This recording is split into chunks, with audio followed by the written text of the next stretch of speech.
Chapter 793. In these few days, Wu Huifei did not have an easy time. The emperor had been staying with Empress Wang. Although Empress Wang had just returned from Huayuan, it was not to the extent that she would not come to see her. It was not until Wu Feng deposited the money again and ran back to the capital like an emergency report that Wu Huifei knew the situation was troublesome. She waited anxiously for the emperor's punishment. In the end, all she got was a punishment of half a year's salary. The reason was that she had taken something from the palace to be sold. This was natural. To raise money to deal with Zhang Xiaobao, the Wu family had to contribute money and strength. Just the service fees for other people were not small. There was also the intelligence personnel running back and forth, as well as the various gatherings held to win people over. It was all money. Temporarily relieved, Wu Huifei looked at the flowers blooming as the warm wind blew. She asked the serving girl beside her, "Is there any news from home?" "Your Highness, Wu Feng fell ill as soon as he came back. The doctor has seen him and said he was frightened. He will be fine after a few days of rest." Wu Feng said he thought of a good idea to make the Tang Bank compensate, especially after waiving all service fees. However, he did not dare to do it again for fear of losing his head. The serving girl replied and put a small foot warmer by Wu Huifei's feet. The foot warmer was marked with the authentic symbol of Hai Yunjian. Wu Huifei had long been used to using things from the Zhang Xiaobao and Wang families. Even if she hated them to death, she would not go against them in terms of enjoyment. Hearing the serving girl's reply, she nodded and said, "He was frightened. He must have been frightened in Suzhou. Let him tell us the plan. This time, there is no need for him to do it. If it were Wu Yu, I don't believe that Zhang Xiaobao, who is busy with the matter of accumulating benefits while also being busy with business and taking care of Empress Wang's two evil children, can still find time to deal with one attack after another." "Yes." The serving girl turned and left. Another serving girl took her place and stood by Wu Huifei's side to serve. The news quickly spread to the outer house. After Wu Feng, who was lying on the sickbed, heard it, he sighed helplessly and called Wu Yu over to warn her. "This time, we have to be extremely careful. If we use copper coins to exchange for silk, we can suppress the price of the silk. Then we deposit the silk in the bank and withdraw it from the bank. Then the bank will have more silk and less copper coins. Then we will use copper coins to exchange for silk. After a few rounds, we will have more money and the bank will have more silk." Wu Yu nodded. "I know. It's just using money to bargain for the silk. You deposit the silk in the bank, and then withdraw the money. You can earn money every time. I can do it." When Wu Feng saw Wu Yu's nonchalant expression, he became even more anxious and said, "It's easy to do but difficult to hide." "What's so difficult about it? I won't be in a hurry to withdraw the money. I'll prepare more money to exchange for silk. When the time comes, I'll withdraw the money bit by bit. It will take 3 months. After accumulating a few times, I'll withdraw it all at once." Wu Yu felt that she finally had a chance to go out and do something. She was very excited. It could be said that a newborn calf was not afraid of a tiger. Wu Feng regretted telling her the plan. He gestured for Wu Yu to sit on the bed and said weakly, "Don't underestimate Zhang Xiaobao. Those who underestimate him are all dealt with by him. Don't tell me you didn't see anything from this confrontation?" "See what?" "Zhang Xiaobao discovered our actions, but we still won. The imperial concubine didn't suffer any losses, but Zhang Xiaobao caused the bank to lose a portion of its income. The first person to deposit money will not be charged, and after a while, the rest of the people who deposit money will not be charged either. No matter how powerful Zhang Xiaobao is, won't he still be at a disadvantage?" Wu Yu carefully analyzed the situation and thought that she had taken advantage of Zhang Xiaobao. Thinking that she was about to use the silk to exchange for money, she said, "When I get a certain amount, I'll tell others about this method. Let's see how Zhang Xiaobao will deal with it." Wu Feng felt that he had lost even more strength. He looked at Wu Yu resentfully and forced himself to sit up. He felt a buzzing in his head and almost fainted. He leaned against the wall beside the bed and said to Wu Yu, who had a concerned expression, "Zhang Xiaobao doesn't care about the imperial concubine at all. It's like an adult looking at a child playing a trick. After easily resolving it, He goes back to doing what he should do. The method that we thought of as a joke to Zhang Xiaobao. Do you really think that he didn't want to charge a deposit fee because he couldn't think of any other method? That was because all the banks of the Great Tang worked together and were not affected at all. If he really thought of it on the spur of the moment, how could he make all the banks so stable? This means that he already had such a plan, but he didn't use it. He just happened to use it when we made a move. I'm really worried that the plan of exchanging silk for money will be affected in the same way. You must be careful. One step at a time. Don't be reckless. Really? Yes, I will be careful. Wu Yu said with uncertainty and promised. The sound of the waves and the clear blue water. Zhang Xiaobao, who had already returned to Jili province, began to instruct his subordinates to get busy with the spring plowing. This year was the same as last year. They would plant more soybeans and less rice. Only when the problem of the river was solved could they plant all rice. Soybeans were good and the land was good. As for the yield, it wasn't important. The tax paid last year wasn't much. It was just a formality. The surrounding provinces were the same. The Anong Protectorate had paid most of its taxes. The Raolu Commandery, Songma Commandery, and Bohai Commandery were still stubbornly holding on. They weren't willing to set the precedent. Once they paid the tax, they would acknowledge Li Longji's absolute rule. This was different from paying tribute. Wang Wan wasn't ready for war yet. She continued to train her army and looked forward to the opportunity of a small-scale battle. She could use it to train her soldiers. Soldiers who had never seen blood would always be new recruits. Besides the daily tasks, Xiaobei and the others now had one more thing to do, which was to watch their younger brother and sister. The two little guys cried for a few days after leaving their mother. Later, they gradually got used to it and were fine. Usually they drank milk and slept. Occasionally, when they were awake, they would open their eyes and look at the world curiously, alternating between crying and laughing. Why are they crying and laughing at the same time? Xiaobei propped his chin on his hand and asked curiously. Xiaozhu was drawing the two little guys with her brush. Even though the drawing didn't look like them, she was still very serious. Danan and Xiaonan did not know how to answer, so they remained silent. Zhang Chang, Zhang Gang, and Zhang Feng were also attracted by Xiaobei's question and were thinking hard. Xiaohai, on the other hand, continued to mumble various mathematical terms. Only Xiaoyuan was holding a cup of honey water. From time to time he would take a sip, looking like an old scholar. Occasionally he would pluck a sentence or two from a book to show his erudite memory.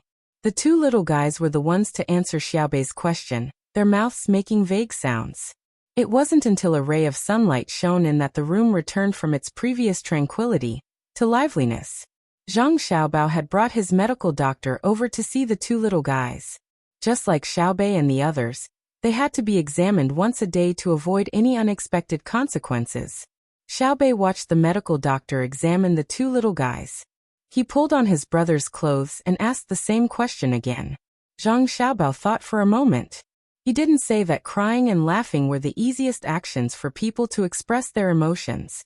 Instead, he said to Xiaobei, because when they were born into this world, they knew that there would be both happiness and disaster in a person's life. Oh, so that's how it is.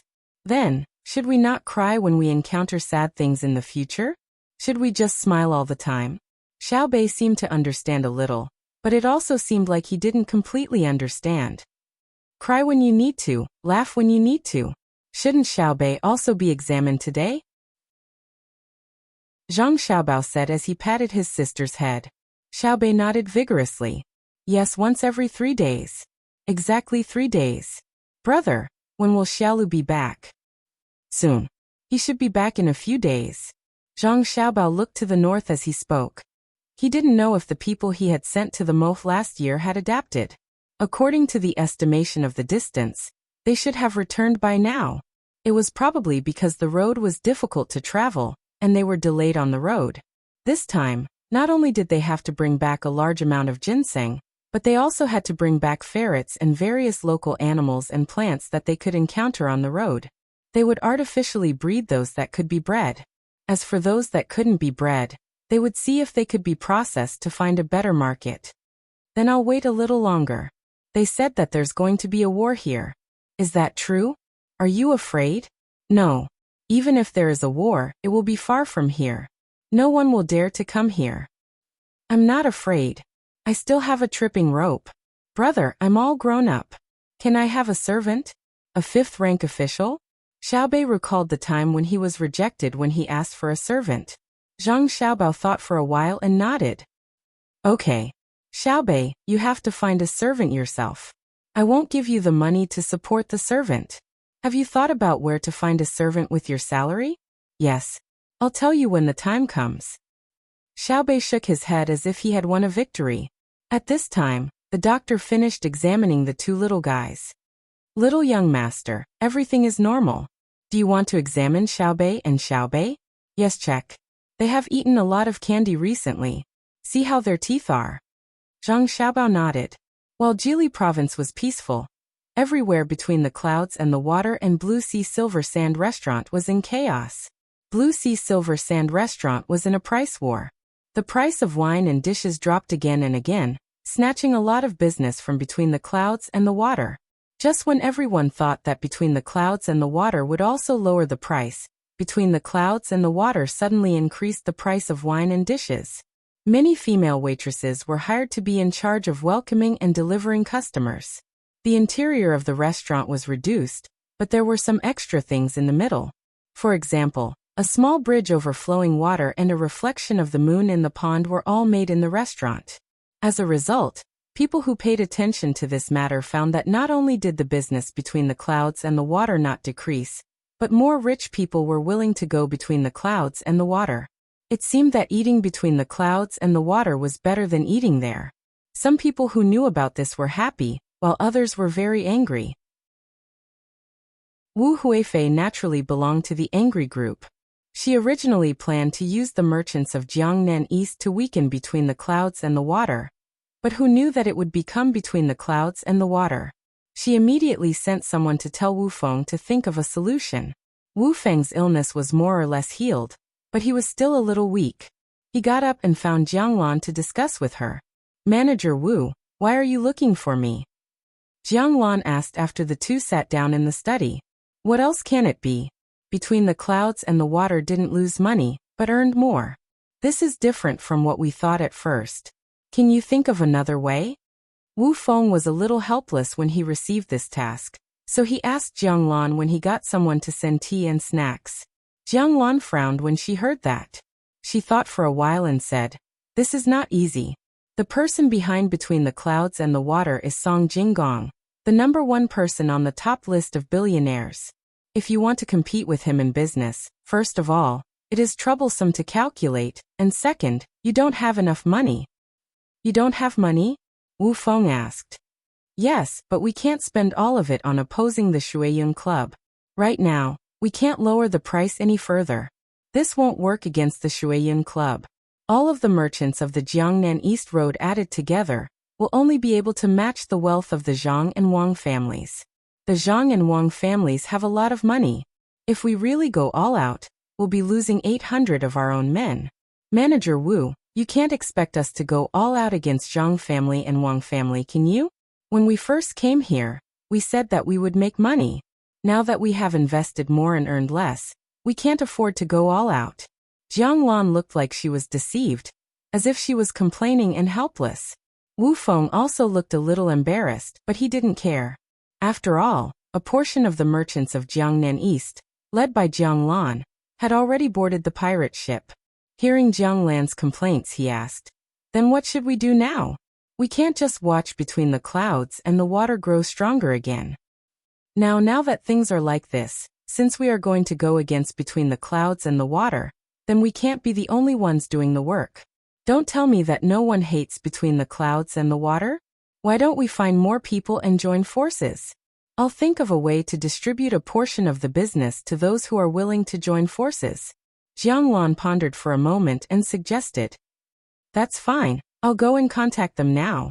When the time comes, I'll let Zhang Xiaobao know the consequences of offending the Empress." Wu Feng agreed and picked up his teacup again. Jiang Lan also drank a mouthful of tea, put down the teacup and left. Wu Feng, on the other hand, began to busy himself with roping in other people, wanting to deal with between the clouds and the water together. A few days later, Wu Feng found Jiang Lan again, and brought her to a courtyard. At this time, there were already many people gathered in the courtyard, each of them forming a circle and chatting happily. The moment Wu Feng entered the courtyard, everyone came forward to greet him. Come, come, come, let me introduce someone to everyone. The owner of the Jade Sea Silver Sands, Jiang Lan, owner Jiang. Everyone, please take a look. Owner Jiang, this is Golden Wave Pavilion's owner Feng. This is Treasure House's owner Zhang. This is Tasting Tea Garden's owner Wang. And this is... Wu Feng began to introduce everyone. Compared to Jiang Lan's Jade Sea Silver Sands, the other people's properties were much lesser. If they didn't gather everyone together, they really wouldn't be able to cooperate with the Jade Sea Silver Sands. The merchants looked at Jiang Lan and felt conflicted. They were jealous of Jiang Lan's Jade Sea Silver Sands, but they also admired it. None of them knew what to say. Fortunately, Wu Feng was in the middle of it. Gradually, the distance between everyone and Jiang Lan was shortened. Wine and dishes were served, and everyone began to eat. They talked about the wind and the moon, and talked about the north and south of the country. It wasn't until nighttime when the banquet was removed and replaced with tea and fruits that Wu Feng began to talk about the main topic. Everyone, I'm sure you all understand in your hearts that I've called you here today, and that is to work together to deal with between the clouds and the water. As everyone knows, between the clouds and the water has been snatching other people's business all these years.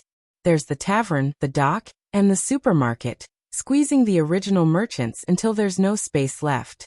If they continue to develop, how can we survive? Manager Wu's words are correct. Jiang Lan echoed. My people from Jiangnan East came here just to earn some money, but between the clouds and the water immediately started to suppress us. If we don't do anything about it, there will be endless trouble in the future. We should work together. The merchants immediately followed suit, saying that between the clouds and the water was not good. They didn't dare to directly mention the Zhang family and the Wang family, afraid that someone would betray them and let Zhang family and the Wang family know about it. They only targeted between the clouds and the water, which was a business transaction, so they didn't have to worry about the Zhang family and the Wang family using other means.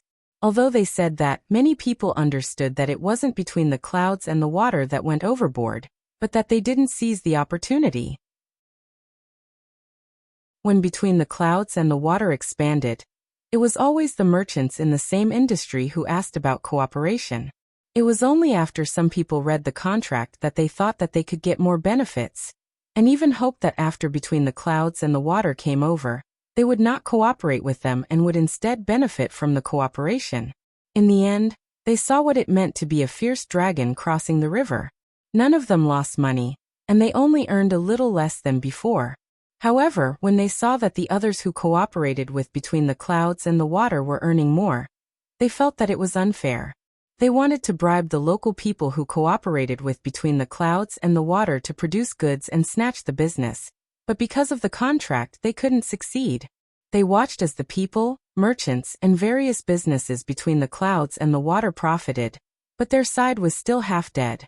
When they went to look for between the clouds and the water to cooperate, the conditions between the clouds and the water offered were even harsher. A person's life depended on their face, and a tree's life depended on its bark. They couldn't agree to the cooperation even if they wanted to, so they could only secretly hate in their hearts. Now that they finally found an opportunity, it didn't matter what they said. What was important was whether they could suppress between the clouds and the water. After a while, the grievance meeting was over. Everyone agreed on the direction of the operation, and that was to defeat between the clouds and the water. As for whether they could defeat it in the end, it didn't matter. They just wanted to give it a try first. Manager Wu, what should we do? Feng Dongjia of the Golden Wave Pavilion asked when he saw that there was no practical way to do it. Wu Feng also didn't know what to do. He turned his head to look at Jiang Lan. Let's let Jiang Dongjia speak. Jiang Lan didn't stand on ceremony. She coughed and said, All right, let me say it. Everyone, help me think if there are any omissions. Here's what I think. If we want to deal with between the clouds and the water, we have to first destroy his signboard. which is the wine embrace between the clouds and the water. Otherwise, as long as there is a wine embrace between the clouds and the water, it will be very difficult to deal with his other businesses. What do you think? Yes. A few people nodded in response. Jianglan continued. If we want to deal with the wine embrace between the clouds and the water, we naturally have to rely on the blue sea silver sand. It's also the wine embrace. If we can snatch the business between the clouds and the water, it will be a success. At this point, Feng Dongjia interrupted. Jiang Dongjia, the blue sea silver sand wine embrace is not bad, but the recent price reduction doesn't seem to have any effect. Not only did it not suppress between the clouds and the water, but it also made the business between the clouds and the water even better. Many people feel that eating between the clouds and the water is better than eating between the clouds and the water. Could it be that we can continue to reduce the price? As if someone had hit a sore spot, Jiang Lan's face turned slightly red. She explained, everyone knows that between the clouds and the water is backed by Song Jinggong, the number one on the top list of billionaires. Behind Song Jinggong is the young master of the Zhang family, Zhang Xiaobao, an existence that is beyond the rankings. With their abilities, it's too easy to turn the tables. The blue sea silver sand wine embrace was not prepared at that time and suffered a loss. Now we have thought of a countermeasure. It's just that we lack money, so we need everyone to work together. I wonder what Jiang Dongjia has thought of. Wang Dongjia of Tsingming Garden saw that Jiang Lan spoke frankly and admitted their shortcomings, so he asked.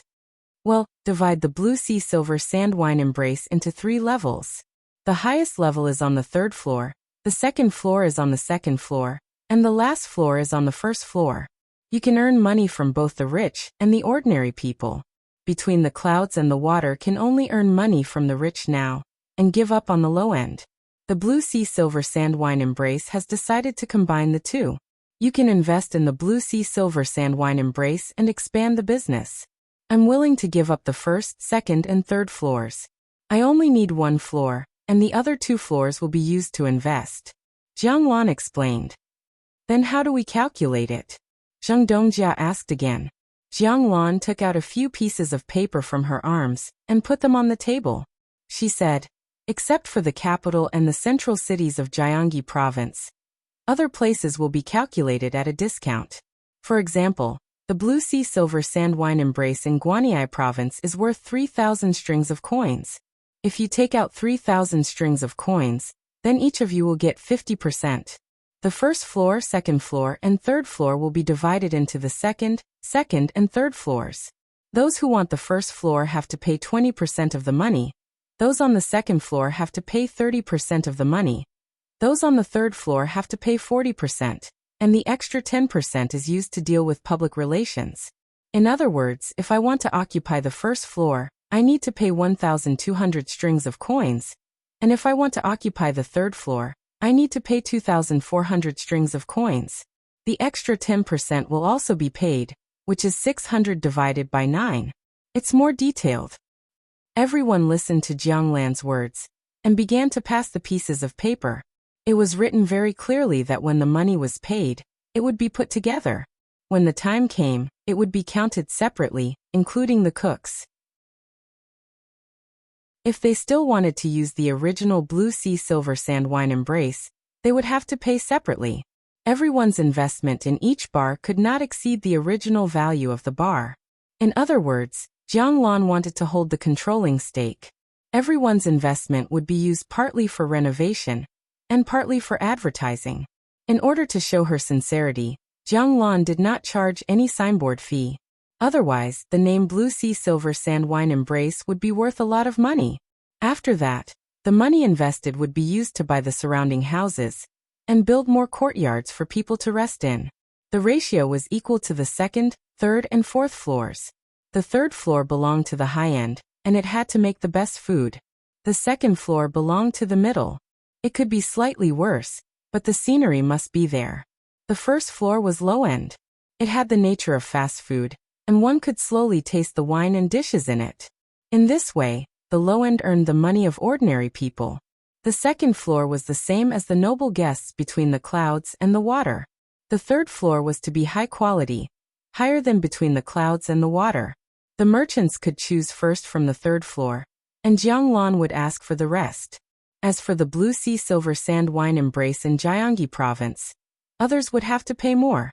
When they first occupied the space, they spent a lot of money on public relations fees. The group of merchants began to calculate how much money each person should take, and which floor to occupy. In the end, they realized that they could not occupy the third floor of the Blue Sea Silver Sand Wine Embrace. One was that the third floor was small, and there might not be that many guests. Moreover, the cost was high. The other was that if they wanted to have a foothold on the third floor, they had to have a good chef and ingredients. Otherwise, others would not go to the third floor. After some discussion, everyone reached an agreement. They immediately prepared the money and occupied the first and second floors. They prepared a separate space for Jianglan on the second floor for her to do other things. This way, the arrangement of shares would be reasonable. In order to take revenge, everyone raised money very quickly. In a few days, a large sum of money was sent to Jianglan, and a shopkeeper was sent over to see how to spend it. As the saying went, there was no such thing as an impermeable wall. While Wu Feng and Jianglan were preparing, someone spread the news. Gao Lishir, who had been paying attention to his son, found out about this matter. It just so happened that a lot of things were sent over from Jili province, including ingredients. Gao Lishir had someone prepare them and bring them to Li Longji. Li Longji had been in a good mood recently. One reason was that the people sent by Zhang Xiaobao and Wang Wan to the north had returned. They said that the land there was good, that there were almost no people, and that there were many resources. Another reason was that the two of them had bought a large piece of land in the new province's commander-in-chief's office, not far from the Anong Protectorate. In the end, they found a lot of coal there, which could be used for smelting. There were also large pieces of amber and coal essence to be sent over to be used as decorations. In addition, ever since the Great Tang Bank had become more stable in Suzhou, more people were willing to save money. Zhang Xiaobao was gradually diluting the shares of other people. With more money, they could expand. What they needed to do now was to turn the recruits into conscripts. Actually, the amount of money spent was about the same, but the difference between conscripts and recruits was that they were stronger. Even though it would cost money to let them go back a few years later to find a job, they knew what they were fighting for when they fought. Soldiers with conviction were invincible. With so many good things happening at the same time, Li Longji deliberately invited Empress Wang and Wu Huifei to Xingqing Palace during the meal. Although the two women had their own plans in mind, they appeared to be amiable on the surface. The dishes had already been arranged, but when they were eating, they suddenly realized that there was an extra dish. Li Longji looked at the extra dish and turned his head to ask Gao Lishir, "Your Majesty, it was just sent over not long ago." Xiaobao said that this is the meat of the Manchurian tiger. It tastes good and can nourish the body, so he sent it over. There is also a complete tiger skin, bones and penis. Gao Lishir explained and signaled for a eunuch to bring a piece over. Good tiger meat is good. What have Xiaobao and Cuckoo been busy with recently? Does Lishir know? Li Longji asked happily. Your Majesty, Xiaobao and Cuckoo sent a letter saying that they want to build a steel-making furnace. They found many craftsmen to go to the governor's office in the new city, and sent 3,000 soldiers to protect them. They failed a few times and still haven't succeeded. If they succeed, our army will be stronger. Gao Lishir replied and then frowned. Your Majesty, I heard that Blue Sea Silver Sand found many merchants to deal with between the clouds and the water. They are currently renovating. I don't know if Xiaobao and Cuckoo will be able to take care of them. There's such a thing? Li Longji was stunned and also worried. At this time, Wu Huifei gently explained, Your Majesty, Xiaobao is very capable. It shouldn't be a problem for him to deal with Blue Sea Silver Sand. If he really can't do it, Your Majesty can issue a decree and have the Blue Sea Silver Sand officials help between the clouds and the water. If the Blue Sea Silver Sand doesn't listen, then send troops to seize him. Your Majesty, you can't. If you send troops, where will between the clouds and the water be? Gao Lishir hurriedly dissuaded. Your concubine was wrong. Indeed, we can't send troops to deal with them. Aya, what should we do? Xiaobao and Huan have given your concubine a lot of gifts. Wu Huifei quickly followed up. How could Li Longji not know that Wu Huifei didn't mean what she said? However, he couldn't side with anyone, especially not Wu Huifei. Otherwise, Xiaobao and Cuckoo would be anxious. Write a letter to Xiaobao and let him know. Li Longji could only remind them. At this time, Empress Wang also spoke. Your Majesty, your concubine thinks that Xiaobao doesn't need others to remind him of such a small matter. Your Majesty can just watch. These words made Wu Huifei feel surprised. Could it be that Empress Wang didn't protect Zhang Xiaobao and Wang Wan? Reminding them at a critical time was better than anything else. The two of them were in Jili province. By the time they got the news, it would be too late. Gao Lishur also glanced at Empress Wang and didn't say anything. Li Longji hesitated and nodded, agreeing with Empress Wang. Everyone began to eat again. Only Empress Wang ate calmly. She knew what was going on with Blue Sea Silver Sand. On the way back to the capital, she guessed it from Zhang Xiaobao and Wang Wan's words. She thought to herself, I wonder who's going to be unlucky. Xiaobao always likes to set traps for others. I hope he doesn't teach Jun and Pan, or to be like this. The meal was eaten peacefully as everyone had their own thoughts. Then they went back to their own places. As soon as Empress Wang returned to her palace, she immediately found a group of palace maids to play with. Wu Huifei sent someone to ask Wu Feng how the news was leaked, and asked him to keep it a secret. Gao Lishur still wrote a letter to Zhang Xiaobao, asking if he had any ideas. When Zhang Xiaobao received the letter, he was thinking about refractory bricks with Wang Wan. If they wanted to build an open hearth furnace and a blast furnace, they couldn't do it without refractory bricks. They failed again and again, making the two of them lose confidence. I say, how did the steel mill be built during the Industrial Revolution? Can't you understand if we copy it? Zhang Xiaobao was a little discouraged. That was developed by many industries together. Don't worry, we can do it bit by bit. The craftsmen still need time. Think about how to make refractory bricks. Wang Wan was not in a hurry. She was thinking hard. That's a lot. Let's use clay, and then mix in furnace ash. Let the craftsmen test the proportion. I don't believe that they can't do it. Zhang Xiaobao rubbed his face hard, and asked someone to send the formula to the craftsman. Wang Wan also pressed her temples. She took the unopened letter that Gao Lishur asked someone to send over, and tore it open. After reading it, she said to Zhang Xiaobao, the fish took the bait. Let's wait and see. Look, there are quite a few people who hate us. Oh, there are people in the Blue Sea Silver Sands forming an alliance? Good, it's good that they formed an alliance. After this, a lot of people will be honest. Has there been any news from the governor's office of the new city? What's their reaction? Zhang Xiaobao took the letter and glanced at it. What other reaction can there be? They're not happy. They feel that they lost out and want to buy back the land. Dream on.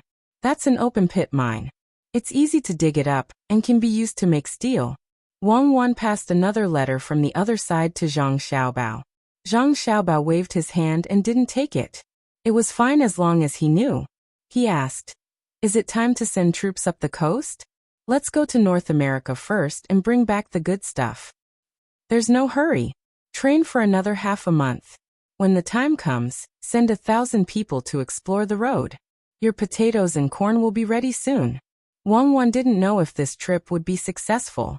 This could be said to be the first time the Tang Empire explored North America. It was a long journey. She hoped that the people sent could overcome all kinds of difficulties. Under the attention of many people, the renovated Blue Sea's Silver Sand reopened. The crackling of firecrackers didn't stop, and there was a long line of people who came to support the opening. The people gathered to watch the show. The people eating at Between the Clouds and the Water were also very curious. This was another war between two restaurants. It was just that no one knew who would win. Wu Feng was waiting for success, and Wu Huifei was also looking forward to venting her anger. For 3 consecutive days, the business of the Blue Sea's Silver Sand was very good. The restaurant also learned from Between the Clouds and the Water, and hired many female employees, especially on the 3rd floor. The grades were determined, and everyone was earning their own money. Jiang Lan and the other businessmen were very happy. But as the 4th day came, the number of people eating at the Blue Sea's Silver Sand gradually decreased. To be precise, the number of people eating at the first and second floor decreased, but the number of people eating at the third floor was still the same.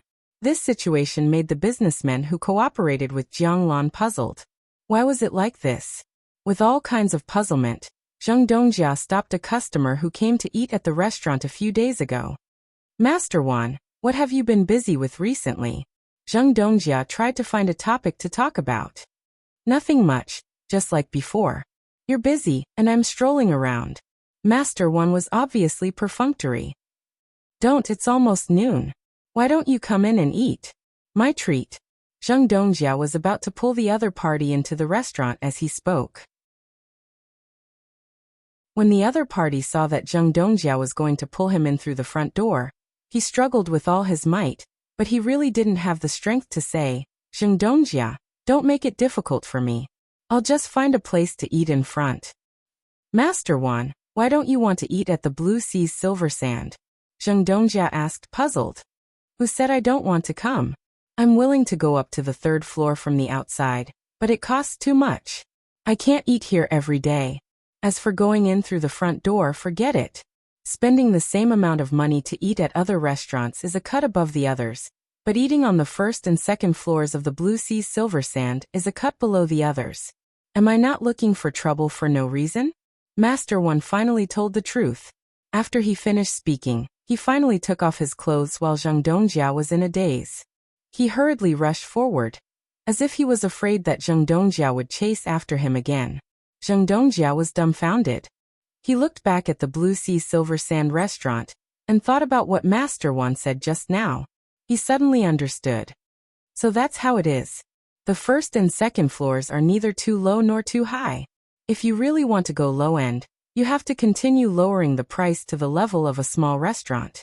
But in that case, you won't even be able to recoup your capital.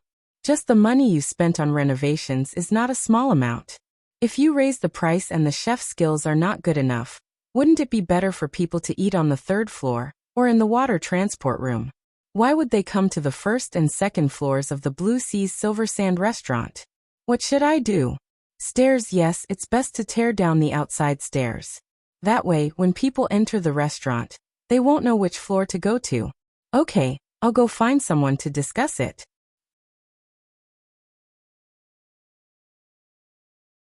Chapter 794. When the people who worked with Jiang Lan found that the restaurant could not make money and came to discuss with Jiang Lan took out the contract she had signed and showed it to them. There were various clauses clearly written on it, and one of them was to build stairs outside on one day. The businessmen were dumbfounded. They saw that Jiang Lan wanted to prepare everything according to the contract. She did not look as easy to talk to as before. If they did not want to do it, they could not get back their investment. They could leave, but they could not take the money with them. It would benefit Jiang Lan and the others. Feng Dongjia, who was in charge of the first floor, could not help but say to Jiang Lan helplessly, Jiang Dongjia, the first floor of the Sea of Silver Sand that I have booked is almost no longer profitable. If this continues, we will lose money in a few days. Can Jiang Dongjia think of a way? The other businessmen who were not good at business also echoed. Since they could not threaten Jiang Lan, they could only speak softly. Jiang Lan frowned and looked sympathetic. It's difficult to think of a way. If there is a good way, the Sea of Silver Sand will not be inferior to between the clouds and the water. If you want to talk about a way, there is one, but I don't know if you want to try it. Jiang Dongjia, if you really have a way, please tell us, Wang Dongjia asked anxiously. Well, it's not difficult. Since others are not willing to eat on the first and second floors of the Sea of Silver Sand, why don't we send it to other people's houses? Hire more servants and run around the various roads every day. The bicycles sold elsewhere are not bad. Buy a few and let the servants ride them. Write the words on the front of the bicycles, and let people shout as they walk. A few days ago, when more people know about it, they can stop and order food. Then let people ride back to the restaurant and send the food over. What do you think? Jiang Lan kindly gave everyone an idea. The businessmen thought about it and found that this idea was indeed not bad. Usually, people would send people to the restaurant to order food and let the restaurant send it over. Naturally, it could not be compared to someone riding a bicycle and shouting. Many people's eyes lit up. They were grateful and impressed by Jiang Lan. It was not easy to think of such a method. At this time, Feng Dongjia spoke again. Jiang Dongjia, it's good, but not many people come to the restaurant. Won't the place be empty? When the others heard Feng Dongjia's words, they also realized this problem. Since they could order food, wouldn't the first and second floors be wasted? Ah, that's right, it's empty. Then everyone think of other ways. We can't always be empty. Jiang Lan looked helpless. Then let's try it out first. If it really doesn't work out, we can only accept the loss. Some people in the crowd had already decided to back out. They would rather give up the money they had invested than continue to invest. It was no longer important whether they still had to deal with between the clouds and the water. Before the others could do anything, Wu Feng, who had also come to participate in the meeting, was anxious. It was not easy for them to unite as a group to deal with between the clouds and the water. If they were to disperse like this, they would not be able to regroup again. This would only make the name between the clouds and the water even more famous. He hurriedly tried to dissuade them. Everyone, don't be anxious. Think about it again. There's always a way. Jiang Lan also said, fine, I'll think about it later. When I have a solution, I'll discuss it with you guys. Let's go buy a bicycle first. The merchants left one by one, very discouraged. Originally, they were planning to deal with between the clouds and the water. Now they were going to buy Zhang Dongjia and Wang's bicycles. Those bicycles were not cheap. Zhang Dongjia and Wang's were not selling them well. Other than the rich people who bought one or two for the sake of novelty, no one else was willing to buy them. The worst bicycle cost more than 100 strings of coins. It was still possible to ride a bicycle in the city, but outside the city, when it was raining and the roads were not good, it was better to ride a carriage or a donkey. When everyone left and only Jiang Lan and Wu Feng were left, Wu Feng said to Jiang Lan with a sad face, Jiang Dongjia, I don't know if they can still take out the money. Recently they have to buy a batch of silk, so they are a little tight on cash. Jiang Lan shook her head regretfully. Manager Wu, we have the money, but we can't transfer it over. We also need to make arrangements for the Jiangnan East Road. Why don't we ask other merchants? 3 days, at most 3 days. I will definitely be able to think of a way to solve the restaurant's problem. All right, I will find someone to ask tomorrow. Wu Feng had no other choice. Recently he had bought too much silk. The silk he bought in private was sold at a 10% discount or 95% of the original price. He was afraid of alerting the enemy, so he had not deposited it in the bank yet. He planned to wait for a period of time before depositing it all together and taking it out in batches. The key was to get through this period of time. After Wu Feng left with his people, Jiang Lan smiled and picked up the cold tea in front of her. She took a sip and muttered, You dare to fight with the young master? Take the silk, take it, let's see who loses in the end. The capital was bustling with people coming and going. The number of animals in the zoo had increased by quite a lot. Those animals that could be raised well were gradually open to tourists. In order to ensure the freshness of the animals, the newly arrived animals were not immediately shown to people, but taken out bit by bit. People who did not have other channels to learn about animals still yearned for the zoo. This led to the zoo's income being much higher than Zhang Xiaobao and Wang Wan's. Other than the cost of feeding and research, there was still a sum of money left. Today was the day of the end of the month settlement. Gao Lisher brought people to deposit the money. When he returned, there was a team that specialized in pulling money. They came to Xingqing Palace and reported to Li Longji. This month, we earned a total of 6,000 strings of cash from selling tickets and renting out stalls. Good, we earned quite a lot. We have extra money to use again. Hearing the data from Gao Lisher, Li Longji noted down a round number. 6,000 strings of cash was not much compared to the tax, but it was still an income, and it was increasing month by month. Your Majesty, Xiaobao sent a letter saying that he will send 2 sharks in a few days. He wants us to build a pond here first, which is where Your Majesty wants to build the lake. It will be used to raise the creatures in the sea first. After all, there is not enough salt in Jili State yet. Also, Xiao Bao suggested that Your Majesty should open up the imperial gardens a few times a month. Otherwise, it would be a waste to leave them there. Jili State will provide a lot of things there for others to buy and sell in the gardens. Gao Lishur brought up two more things. In the past, Li Longji would not agree to open up the imperial gardens so casually. It was a symbol of identity and status. Now he had changed a lot and knew the importance of money.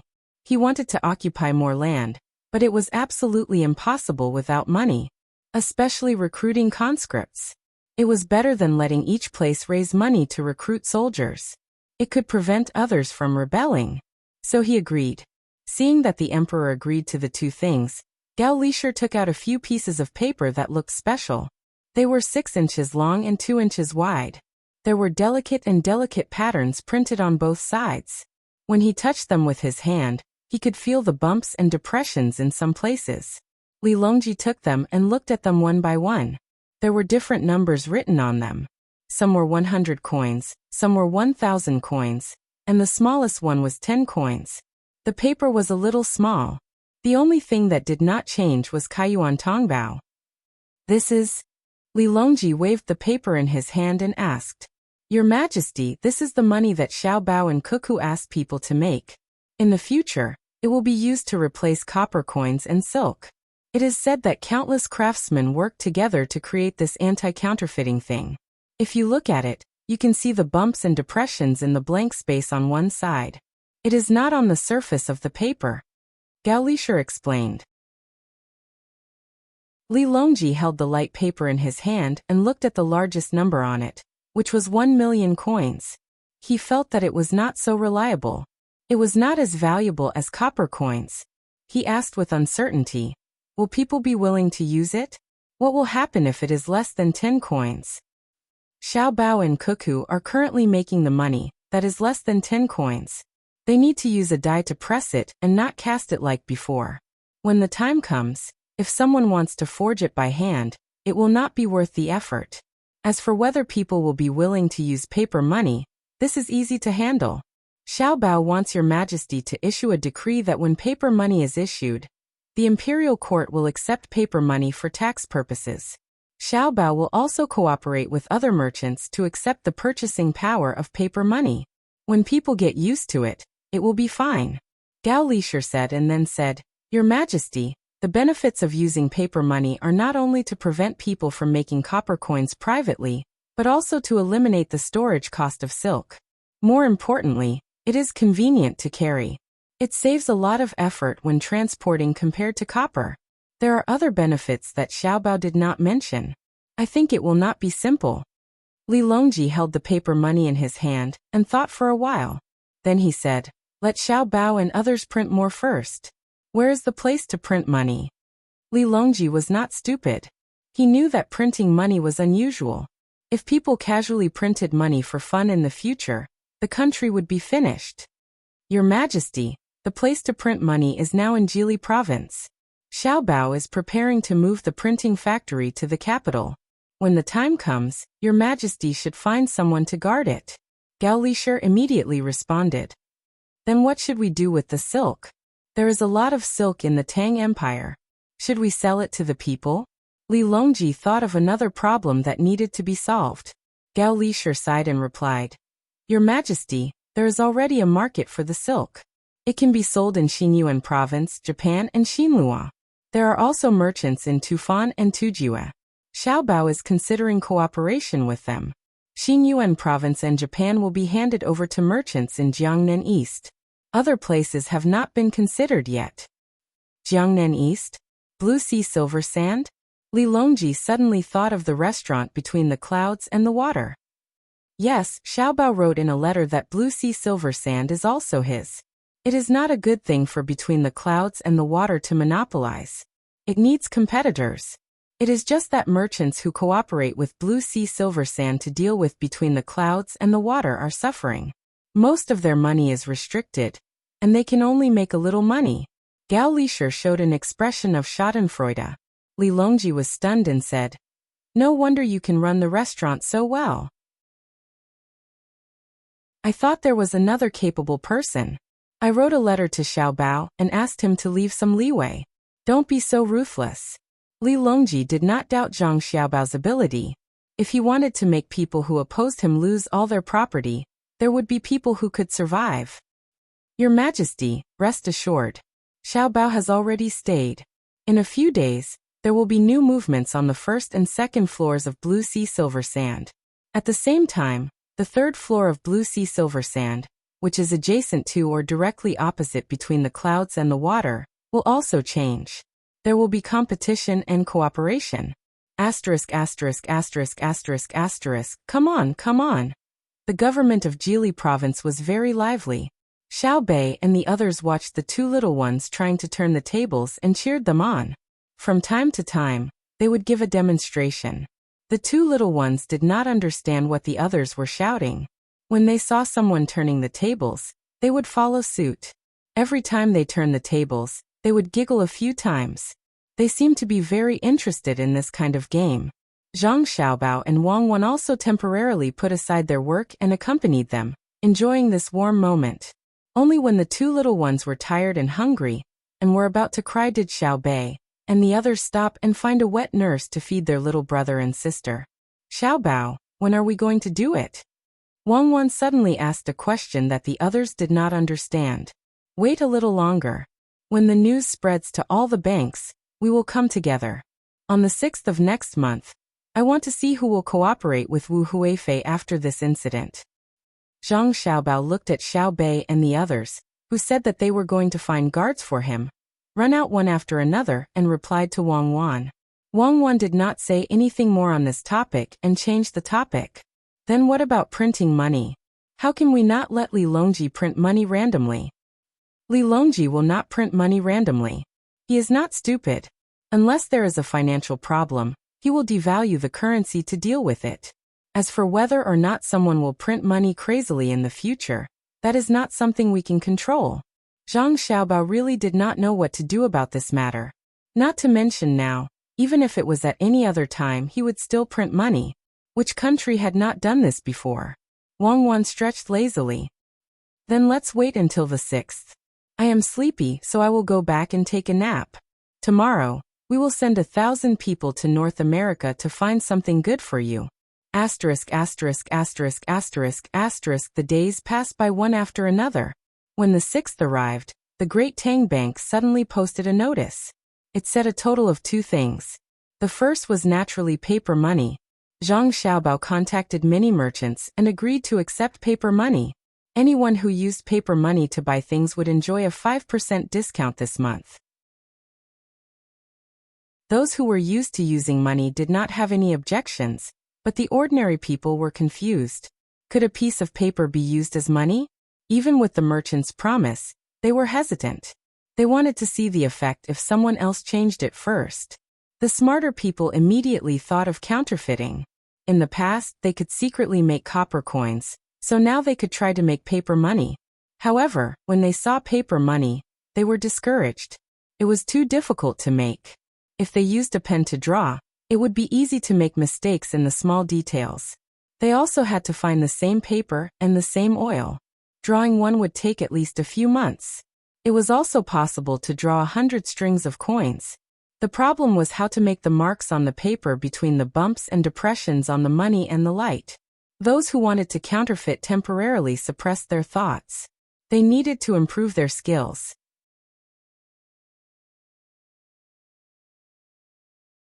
Chapter 795.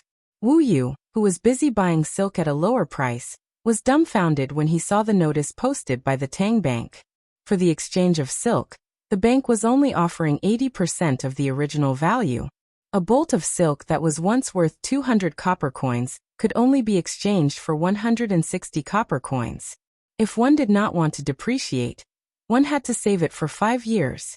Before the 5 years were up, the silk would be worth 80% of its original value. Wu Feng was not in the mood to care about the Jade Sea Silver Sand.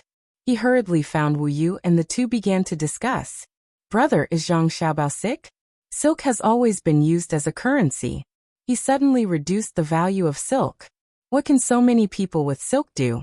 This is equivalent to making people with silk lose 20% of their money. How much profit can the goods make? Wu Yu now knew a lot of things. With a little analysis, he knew where the drawbacks of the bank were. If they followed the bank's notice, the Tang Empire would be in chaos. Wu Feng nodded to show that he understood.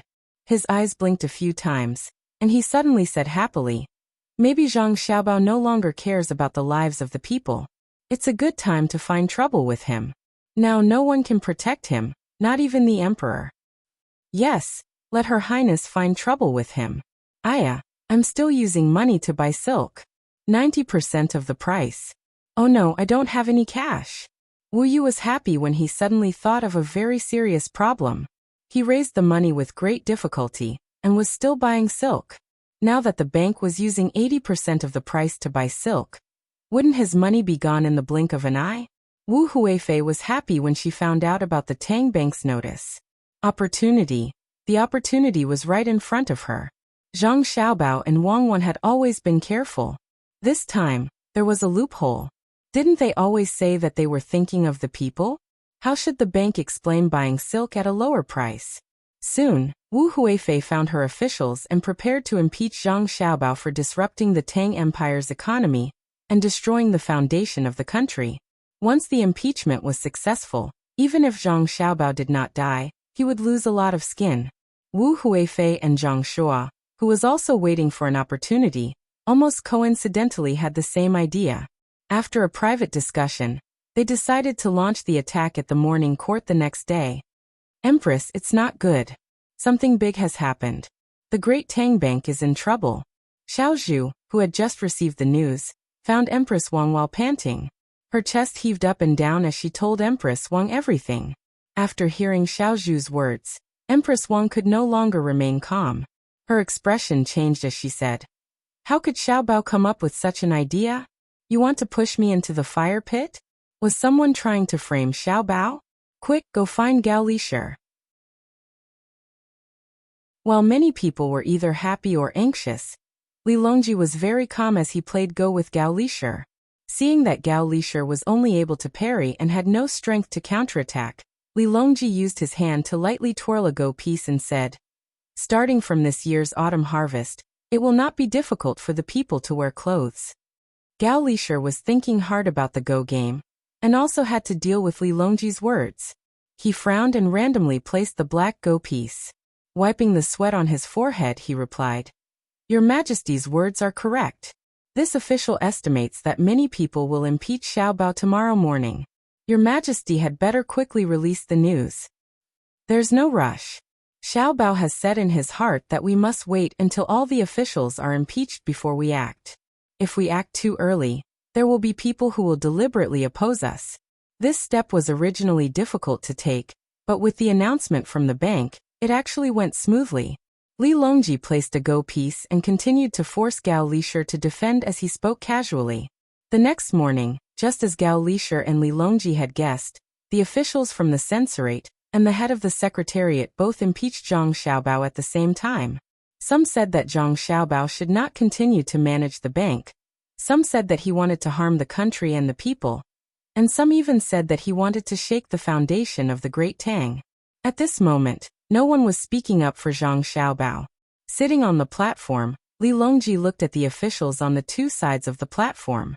Some were silent, some were whispering to the people beside them, and some were following the censorate and the head of the secretariat in impeaching Zhang Xiaobao. His face remained calm throughout. Only when some people said that they were tired and others said that their legs were numb from standing did the crowd realize that there was something wrong with the emperor's attitude. Zhang Shua, who had been silent all this while and had been waiting for the emperor to get angry, decided to step forward and list Zhang Xiaobao's crimes. After thinking for a while, he finally stepped forward and said to Li Longji, "Your Majesty, does the manager of the Great Tang Bank, Zhang Xiaobao, have any other tricks that he has not used yet? Currency is an important matter for the people and must be investigated." As soon as Zhang Shua said those words, the officials from the censorate and the head of the secretariat looked at each other. What did he mean? Didn't they say that they would impeach Zhang Xiaobao together?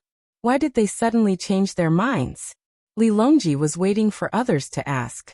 Otherwise, how could he show off his ability?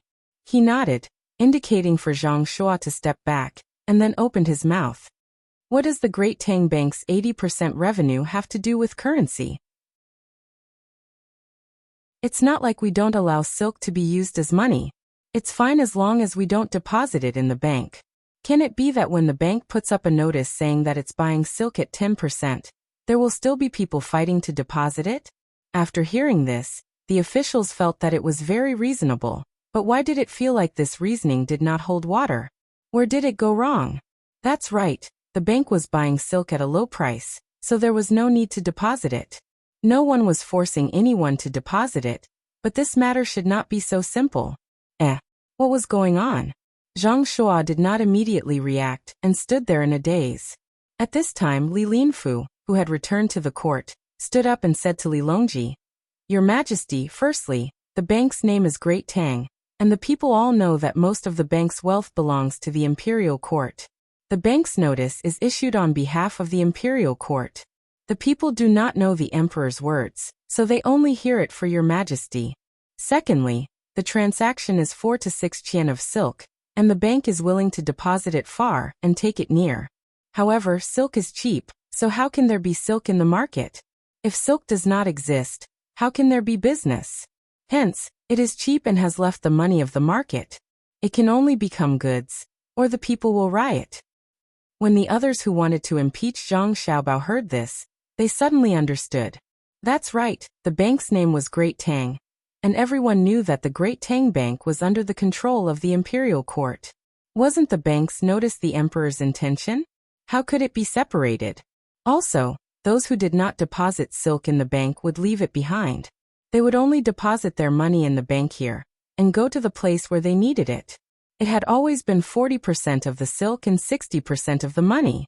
If there was no silk left, how could they trade with others? If everyone did not want silk, the price would be even lower.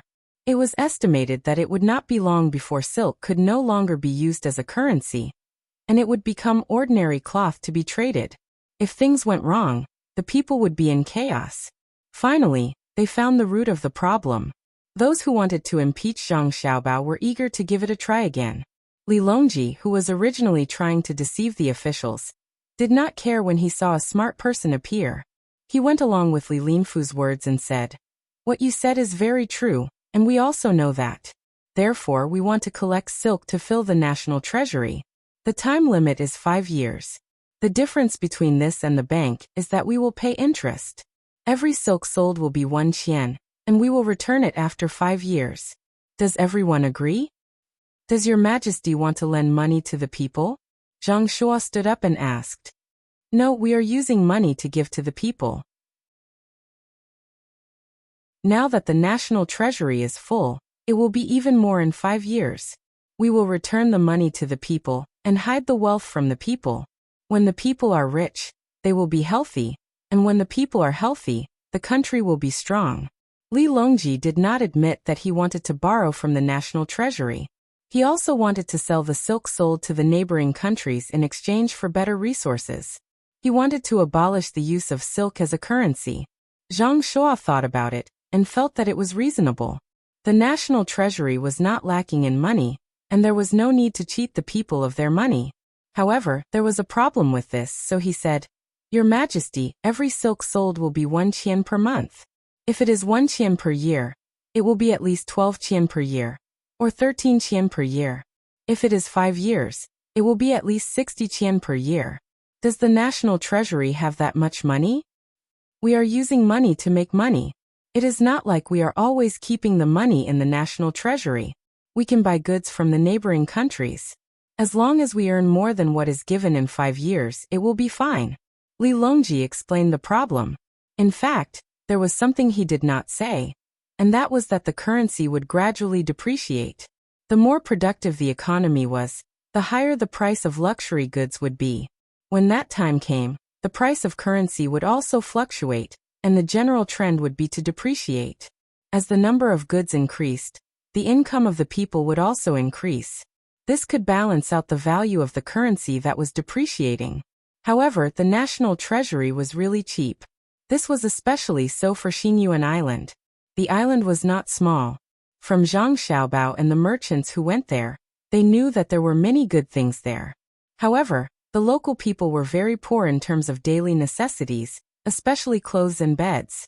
The local tribe leader was willing to send 100 people to work for a month for a beautiful piece of clothing. How could there be such a good thing in the great Tang? After hearing Li Longji's words, the person who had just accused Zhang Xiaobao was speechless. Zhang Shua was a little unwilling. Just as he was about to continue arguing for the emperor to punish Zhang Xiaobao, Li Longji spoke again. The printing of banknotes cannot be done in Jili province. It needs to be moved to the capital. Who do you think should be in charge of it? Printing money? These two words suddenly appeared in their minds. It was not only the person who had accused Zhang Xiaobao.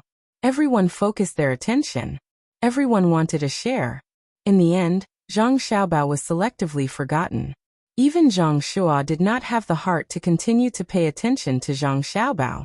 After a series of arguments, a balance was finally reached when the court was about to leave. The secretary of the palace took the lead. The Ministry of Revenue would do the work. The Ministry of Military Affairs would send people to guard the banknotes. The Ministry of Justice would set the punishment. The Ministry of Rights would think of a design that would conform to etiquette in the future. The Ministry of Works would provide the equipment. And the Ministry of Appointments would arrange the official positions. When everyone returned to their own departments after the court, they found that no one had taken advantage of the situation. They were all in charge of each other, and it was impossible to print any private money. Very soon, the imperial court's notice was sent to the local government offices, and people were posted. The court set a time limit of 4 months. It would only take 4 months for the banknotes to be collected. After 4 months, it would not be collected. The court urged people to dispose of the banknotes in their hands as quickly as possible.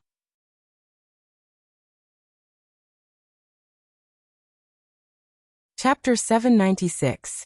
To the commoners, it was not important whether the silk was used for exchange. Normally, they would not have the opportunity to use silk as a currency. The people who were affected the most were the merchants. Seeing that the silk was about to fall from the status of a currency to that of an ordinary commodity, a portion of the merchants who did not make much profit realized that it was better to lend it to the imperial court. After 5 years, they would get 60% of the profit. The merchants who had faster currency circulation were not willing to take the 60% profit. In 5 years, they could earn 3,000 strings of coins from 1,000 strings of coins. That was double the money, so they reluctantly sold it to the bank. Wu Yu's reaction was not slow, but when his order was passed down, all the cash had been exchanged for silk. The average price was 180 strings of coins for a bolt of silk, 90% of the profit. The sky outside was very clear, and it was not an exaggeration to say that there was not a cloud in sight. Wu Yu and Wu Feng's mood was as if it was a rainy day. "Brother, what do we do?" It was the first time Wu Yu felt so helpless. While he and the others were busy with Xiao Zhao's calculations, Zhang Xiaobao's decision made the situation become unstoppable. He finally understood that Zhang Xiaobao had never treated him and the others as opponents from the beginning. Compared to Wu Yu, Wu Feng had a better understanding of Zhang Xiaobao's prowess.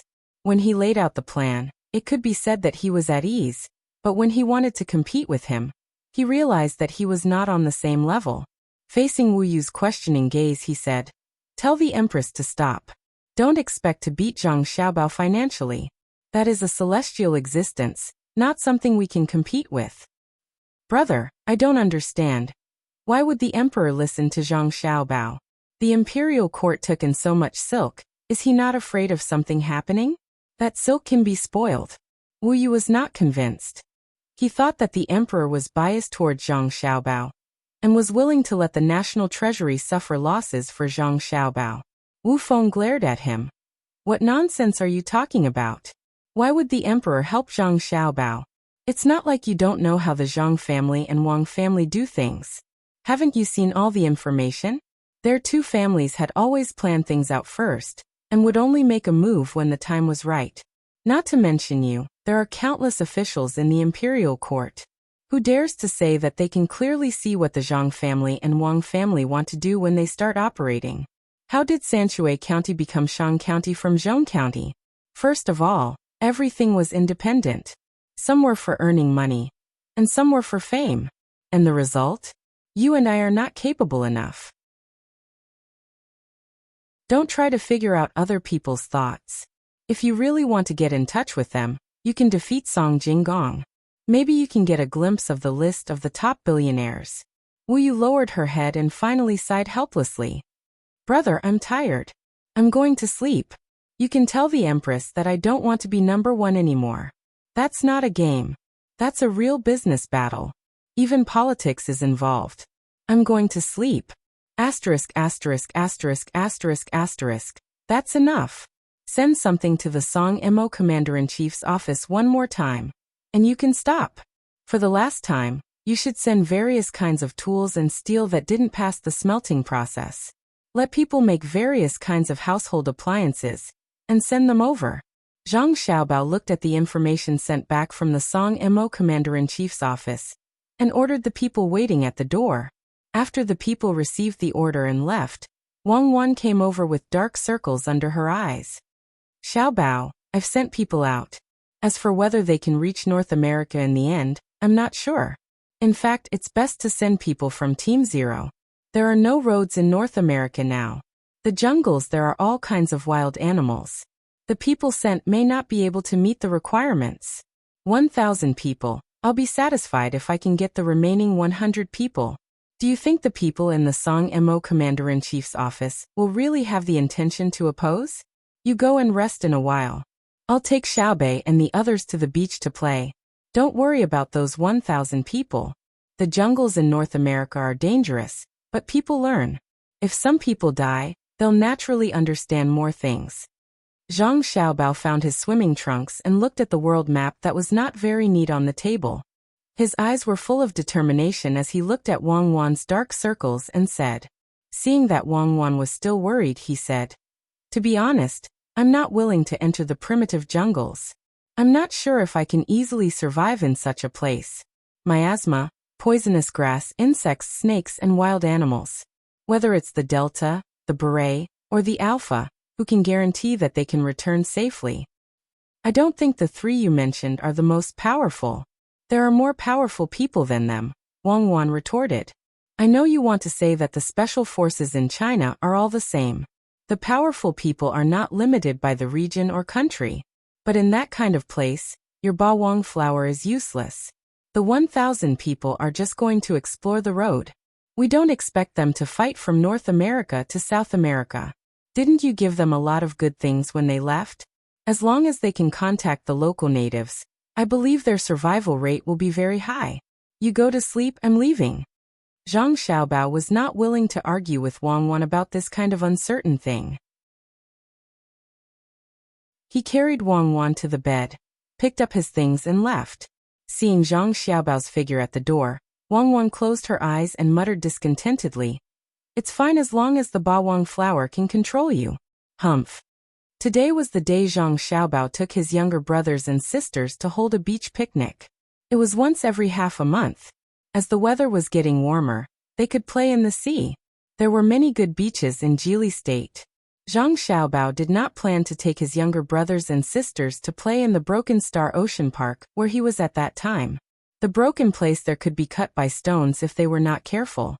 Perhaps it was because of the impression at that time. But Zhang Xiaobao's attitude towards that park was not good at all.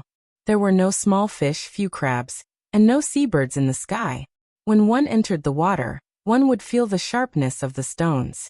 Groups of people crowded there like a bathtub, and they were not allowed to barbecue. Of course, Zhang Xiaobao had only been there once to check out the specific terrain. In order to cheat, he endured it. This time was different. The whole Jili state was under his control. Of course, he had to choose the best place. Xiaobei and the others were already prepared. Everyone carried a big bag and looked excited. They cherished the opportunity that was once every half a month. They complained that it was not enough. They never thought that once every half a month, they would go for 4 or 5 days. In other words, 1/3 of the month was spent on this. They went to the beach once half a month ago. The water was still cold. In the end, Xiaobei and the others did not swim for a long time. They were very regretful. Now that it was warm, they decided to have fun. Thus, Xiao Bei and the others found over 100 boys between the ages of 8 and 10 in the vicinity of the state capital. They wanted them to join their family and become their guards. 100 children were still unable to understand the true meaning of being a guard. They stood in a straight line with curiosity, waiting to set off. Yes, a straight curve, at least in Xiaohai's eyes. He divided the curve into sections of straight lines. According to his understanding of advanced mathematics, which he had not learned yet, this was the limit. At this time, the road in Jili State was much better than when Zhang Xiaobao and Wang Wan had just arrived. There was no need to deliberately fix it. Where there were people, there would naturally be communication. The people would find ways to fix the road themselves. The group of children walked forward on foot. Their calves were tense. Zhang Xiaobao also trotted beside them. The biggest advantage of children was that their physical strength recovered very quickly. Although the adults' perseverance was stronger than the children's, their bodies were not as strong as the children's. At the end of the day, when the children were tired, they only needed to eat a meal and rest for a while. The adults would feel their waist ache, back pain, and legs numb. When the stars and the moon accompanied them, Xiao Bei and the others finally arrived at the beach. After the soldiers guarding the beach helped set up the tents and lit the fire, they gathered together excitedly. They put on thick gloves and roasted the prawns caught by the soldiers on the iron net. "Zhang Liang, roast a prawn for me." Xiao Bei came to a boy and ordered. "Why? My name is Li Liang, not Zhang Liang." The boy who was ordered did not give Xiao Bei any face. "You are my guard." Of course, the Zhang family's guard has to have the surname Zhang. Guards should do such things. Xiao Bei explained to Li Liang seriously. "Then I won't be your guard." Li Liang immediately changed his mind. Xiao Bei pouted. "I knew you were unreliable. Xiao Yuan, roast a prawn for me." "Why?" Xiao Yuan, who was not far away, was puzzled. "Because I want to eat it." Xiao Bei's reason was very good. "TSK. If you are too far away, you will not be a grandson," Xiao Yuan replied. Xiao Bei's eyes immediately glared. "Who are you calling a villain? I didn't say you were a villain. I said you were a woman." "Brother, prepare a rope for me. I want to make a tripping rope," Xiao Bei shouted to Zhang Xiaobao, who was sitting at the side.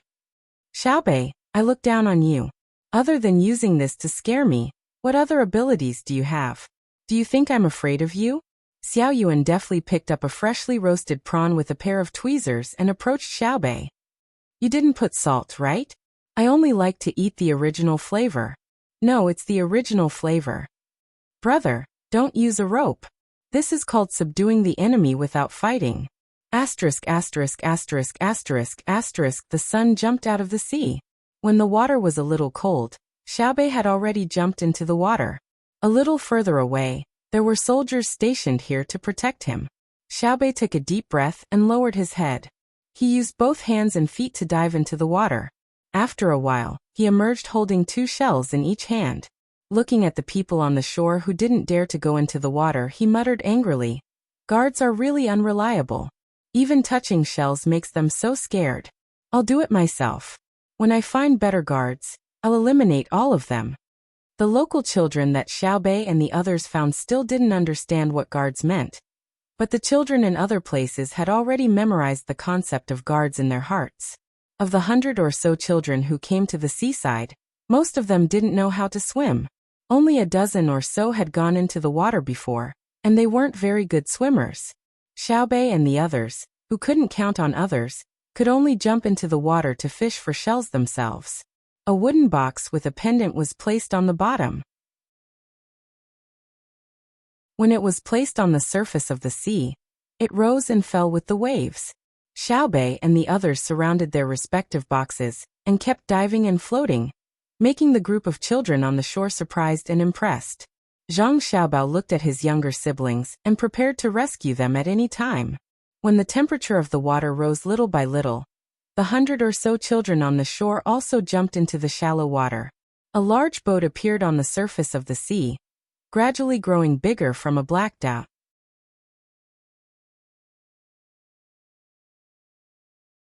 Chapter 797. When Xiao Bei and the others had gathered enough shells and were about to go ashore to roast them, The boat carrying the children became clear in everyone's eyes. Where did the boat come from? Xiaobei shook the water off her hands and looked at the boat in confusion. If it wasn't for the flag of her family, she would have thought that someone was trying to sneak an attack on them while they were here to play. Zhang Xiaobao, who had also come ashore, smiled and didn't say anything. It wasn't until the boat got closer and could no longer move forward that Xiaobei and the others saw the other party's approximate age, and the clothes they were wearing on the boat that Xiaobei and the others saw clearly. Brother, where did the guard come from? He's so small. Xiaobei opened her mouth in surprise and pulled Zhang Xiaobao's hand. He's not small anymore. The younger ones are already high-ranking officials. How can a 10-year-old guard be small? Zhang Xiaobao rubbed Xiaobei's head and said with a wink. Oh, so that's the case. Brother, the guard you asked for is too small. Xiaobei reluctantly admitted this fact. Zhang Xiaobao shut his mouth again. Xiao Yuan, who was at the side, shook her head twice and suddenly revealed an expression as if she knew everything. She said to Xiaobei, Aha, as for this guard I know. You know? Quick, tell me about it. Xiaobei poked Xiao Yuan. Aya, my hand touched something hard in the water just now. I can't rely on the shells later. Who can help me roast them? Xiao Yuan had a pained expression and waved her hand in front of her eyes. Xiaobei pouted and muttered, My brother will roast them for you. Tell me quickly. I like to eat Xiaobei's roasted shells. I don't eat other people's roasted shells. What should I do? Xiao Yuan turned to look at Xiaobei and asked. You tell me first. After you're done, I'll see if I can roast them for you. Xiaobei acted like an adult and began to negotiate with Xiao Yuan. I forgot. If no one agrees, my brain won't work. Xiao Yuan shook her head. I'll roast them for you. Roast shells, right? Okay, tell me. Xiaobei pretended to be angry and turned her head to the other side. Satisfied, Xiao Yuan pointed at the boat coming over and said, Do you still need to ask? The person coming over is our guard. You can't find someone else. Yes, no. Really? Brother, is it true? Is it true? Xiaobei excitedly grabbed Zhang Xiaobao's hand and shook it back and forth. Only then did Zhang Xiaobao reply, Now we have bodyguards. Don't bully them. I won't bully you. I won't bully you. I have guards now. Where did they come from? It's so neat. Xiaobei's eyes narrowed into crescents. As the boat got closer and closer to shore, the children on the boat could clearly see the people standing on the shore. They were just as excited as Xiaobei. They were all from the Zhang family, Wang family and Zhuangzi family. Usually they were not as smart as the others. Since they were 7 years old, they had been taught and trained to help the main family ensure their safety. Now they had been training for 3 years. Their physiques were much stronger than other children of the same age. After Zhang Xiaobao knew that Xiaobei and the others had found guards to make things difficult for them, he sent someone to deliver a letter back. He did not expect them to be able to fight immediately. He only wanted them to be on good terms with Xiaobei and the others and be familiar with each other. Although this group of children had already given up on the idea of relying on literary examinations, they were all literate and knew how to count. The reason why they were not allowed to continue studying in the academy was firstly, because they were not willing to study. Secondly, even if they studied, they had no hope of passing the imperial examinations. On the contrary, a group of people focused on studying. They usually only did broadcast gymnastics and received different training. Accompanied by the sound of splashing water, Xiaobei and the others jumped into the sea again and swam towards the approaching boat. This time, they forgot about the children on the shore. Compared to the children on the shore were obviously better. Whether it was their neat clothes or their upright posture on the boat, they were not comparable to the children on the shore. Of course, Xiaobei and the others could not understand the real benefits of the people from Zhuangzi and Zhang Xiaobao families, which were not only in terms of clothes and posture. There was no need to worry about loyalty. If they grew up with Xiaobei and the others, their fighting strength would be incomparable to that of ordinary people. They were different from the children in Jili province. They had their own beliefs. When they were young, they were taught by adults. They had to be loyal to the main family and listen to the main family. Such indoctrination had lasted until now. They were on the same side, so they could rest assured. After 3 years of targeted training, they stood there one by one with a firm look in their eyes. No matter who saw them, they would praise them. Plop, plop, plop. Xiao Bei swam to the side of the boat at the very front. He stretched out his hand and let someone pull him up. Panting, he came in front of a row of children and looked up into their eyes. He poked a person with his hand and asked, "Where did you come from? Are you good at fighting?" When the children came, they had already been told that they were going to be the guards of the Zhang Xiaobao and Wang Xiaobao. They had already seen Xiao Bei's appearance from pictures. The child who was poked by Xiao Bei puffed out his chest and lowered his head. In reply to Miss Xiao Bei, "I am from Zhangjia Zhuangzi. We grew up together. I can fight 3 of them alone." As he spoke, he was afraid that Xiao Bei would not believe him, so he clenched his fist and measured it. He rolled up his sleeves and put his muscular arm in front of Xiao Bei. Xiao Bei reached out and pinched the child's arm, but it did not budge. He was shocked and nodded vigorously. "That's great. When we get to the shore, help me teach those people who don't listen to me a lesson. Let them be guards, but they don't help me fish for shells."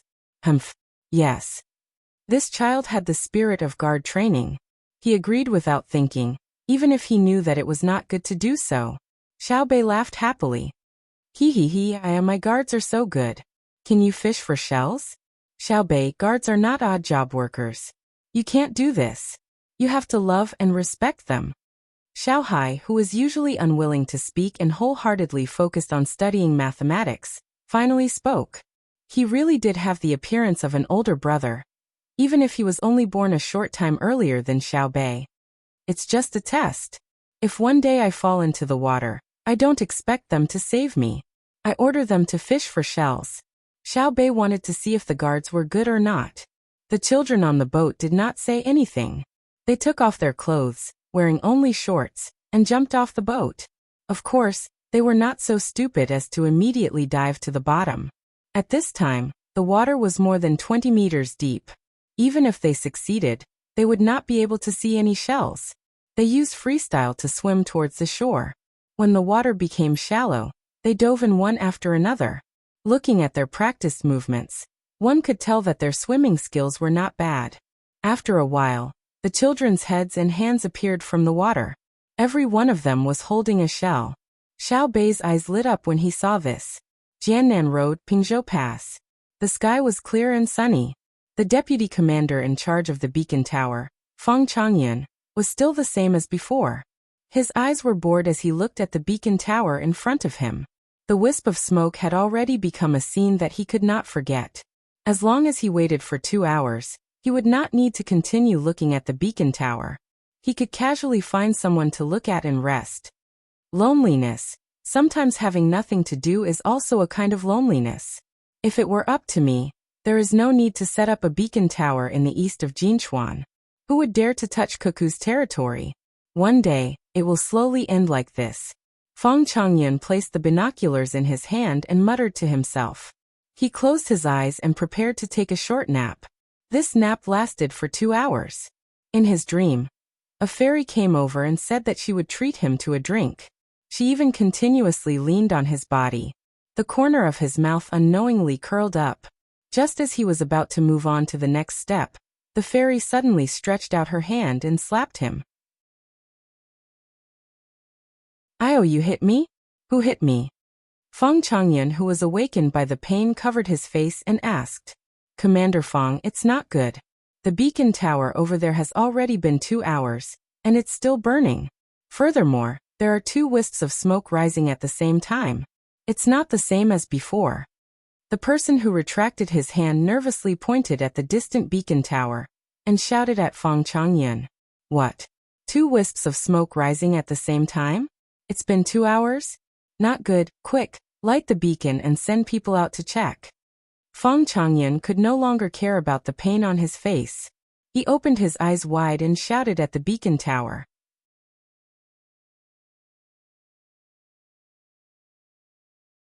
Chapter 798. 2 beacons of smoke rose from the beacon towers near Pingzhou Pass. Feng Changyan did not dare to delay. He ordered people to light the beacons and sent people to check on Jinchuan. There was 1 beacon tower every 30 li, and the distance was arranged according to visibility. From the time the beacon in Jinchuan was lit to when Zhang Xiaobao and Wang Wan received the letter from the pigeons in Jili Prefecture, it only took 11 hours. Most of the time was wasted on the pigeons flying. There was not much content in the letter. It just said that there were 2 beacons of smoke coming from Jinchuan. It asked Zhang Xiaobao and Wang Wan to consider what to do.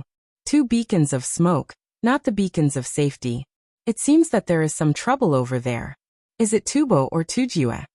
Zhang Xiaobao understood the meaning of the 2 beacons of smoke. There was a line in Du Fu's poem, "Lone smoke rises in the desert." This did not only express desolation, but also a sense of peace in a distant place. 1 beacon fire was for peace. 2 beacon fires were for a situation. 3 beacon fires were for war. Of course, there were many details in the letter. For example, the length of time the beacon fires burned, the time when the beacon fires were lit, and so on. There were many explanations. Otherwise, they would not know that the news came from Jinchuan. Wang Wan also appeared to be a little anxious. The speed at which the news was transmitted was fast, but that was from other places to the capital, not from the capital to other places. Furthermore, the news was not very specific. No one knew what exactly happened at Jinchuan. Looking at Xiaobei and the others who were still playing games with the newly arrived guards of Zhang Xiaobao and Wang family, Wang Wan looked to the west and said to Zhang Xiaobao, "Let's see what is going on first. Don't be afraid. There are more than 100,000 slaves over there. Even if they want to attack, they will not be able to do it in a short time. Could it be that the Tubo's life is getting more and more difficult, and they finally can't help but fight to the death? If that's the case, we'll have to go again. Jinchuan's army can't be commanded by anyone else. If someone takes a fancy to it and reports it to the imperial court, they should be moved to the Great Tang." Zhang Xiaobao nodded to show that he understood. Although they had been helping Li Longji and had a good relationship with each other, that was only possible because the 2 of them could restrain Li Longji at any time. If Li Longji was in a bad mood one day, or if he suddenly decided to deal with the 2 families, Lu Zhou and Jin Chuan would have to act together. After all, military power was the right to speak. As if sensing that her brother and sister were not in a good mood, Xiaobei, who was competing with the guards of the Zhang family and Wang family to see who could catch the most good things in the sea, suddenly stopped and hurriedly swam to the shore. She blinked her big eyes and approached Zhang Xiaobao and Wang Wan. "Are you going back to the manor? Then you can come back to play in the future. It's fine. I can still continue to train the guards when I go back. I've caught a lot of spoonworms. I'll fry them when I get back." Originally, they were going to stay for at least 3 days. If they were going to leave, they would only stay for 2 days. For children, playing for a while was a kind of happiness, let alone playing for a day. Xiaobei was very sensible and resisted the idea of continuing to play. She had long been used to running around with her family. Zhang Xiaobao touched his sister's forehead and tucked back the hair sticking out of the swimming cap on his face. He said to Xiaobei, "We're not going back. The matters in Jinchuan are the same as in Yizhou. It's the same here as in the manor." "Oh. Then I'll go play. Aya, is there going to be a war? Bring me along. I'm very powerful. Even Xiaoyuan is afraid of my tripping rope." Xiaobei's heart settled back down. After saying this, she ran back into the water. When the water reached her thighs, she dove in with a splash and swam towards the place where the children were gathered. Seeing Xiaobei swim back, Zhang Xiaobao revealed a smile. "Don't let the adults' matters affect the children. Let Shuiyin go and take a look. If necessary, beat them again. That's fine. Someone go and find Zhang Ying." Wang Wan ordered someone standing not far away. Zhang Ying followed them and searched for eagles by the seaside. Zhang Hu left with 1,000 soldiers to explore the road to North America. He brought along a lot of dogs. After a while, Zhang Ying arrived in front of Zhang Xiaobao and Wang Wan. "Let Shuiyin go to Jinchuan and ask what happened there. Bring back the news." Zhang Xiaobao pointed at Shuiyin, who was still soaring in the clouds, and said to Zhang Ying. After a whistle, Shuiyin spread her wings and landed on Zhang Ying's arm. She shook her head, giving people a feeling of puzzlement. Zhang Ying ordered someone to bring a pattern with the characteristics of Jinchuan. Zhang Ying made a few gestures to Shui Yun. Shui Yun's gaze fell on Zhang Xiaobao and Wang Wan. She blinked her eyes and looked to the west. Zhang Xiaobao and Wang Wan suddenly had a strange feeling. Shui Yun knew how far Jinchuan was from Jili State and didn't want to go. Someone go and kill a cow, Zhang Xiaobao said to the person next to him. The family's servants immediately went to the nearest place to find a cow, killed it, and dragged it back, dripping with blood. Zhang Xiaobao personally cut a few pieces of beef and fed them to Shui Yun one by one. He didn't care whether Shui Yun could understand or not. He said to her, "Go. You can still eat beef when you get there. When you come back, I'll kill another one for you. It's a little far, but this mission is difficult and honorable. No one can do it except you." Zhang Ying also touched Shui Yun's neck with heartache. The distance from Jili State to Jinchuan was not ordinary. But they had to go. They could only wait for Shui Yun to come back and nourish her body. Shui Yun seemed to know that she had to go on an errand. She tried to eat the beef so that she could store more energy to support the flight. When she really couldn't eat anymore, Wang Wan had finished writing the letter. She put it in a bamboo tube and tied it to Shui Yun. Shui Yun rubbed her head against Zhang Ying's face intimately. Following the movement of Zhang Ying's arm, she soared into the air and circled in the sky. She let out a cry and flew to the west. It would be great if all eagles could be like Shui Yun. I hope she won't encounter any danger on the way. Let's barbecue beef tonight. Zhang Xiaobao sighed as he watched Shui Yun turn into a black dot and disappear into the sky. At the same time, Zhang Ying retracted his gaze and comforted Zhang Xiaobao. Don't worry, little young master. Shui Yun is very smart. If she gets hungry on the way, she will find animals that are easy to catch to eat. She won't lose the letter. I also want to find more eagles like Shui Yun. Unfortunately, I've caught many eagles, but none of them can reach Shui Yun's level. Just like the big dog that the little lady brought back from Luzhou, it's almost psychic. Little young master, little lady, is something wrong with Jinchuan? Zhang Ying didn't read the letter, so he didn't know the specific situation. The two beacons are busy dealing with the matters here. The surrounding commander-in-chief manors are restless. If something really happened to Jinchuan, I'll discuss it with the people around me and go with Cuckoo. This time, I won't be surnamed Zhang if I don't make them obedient.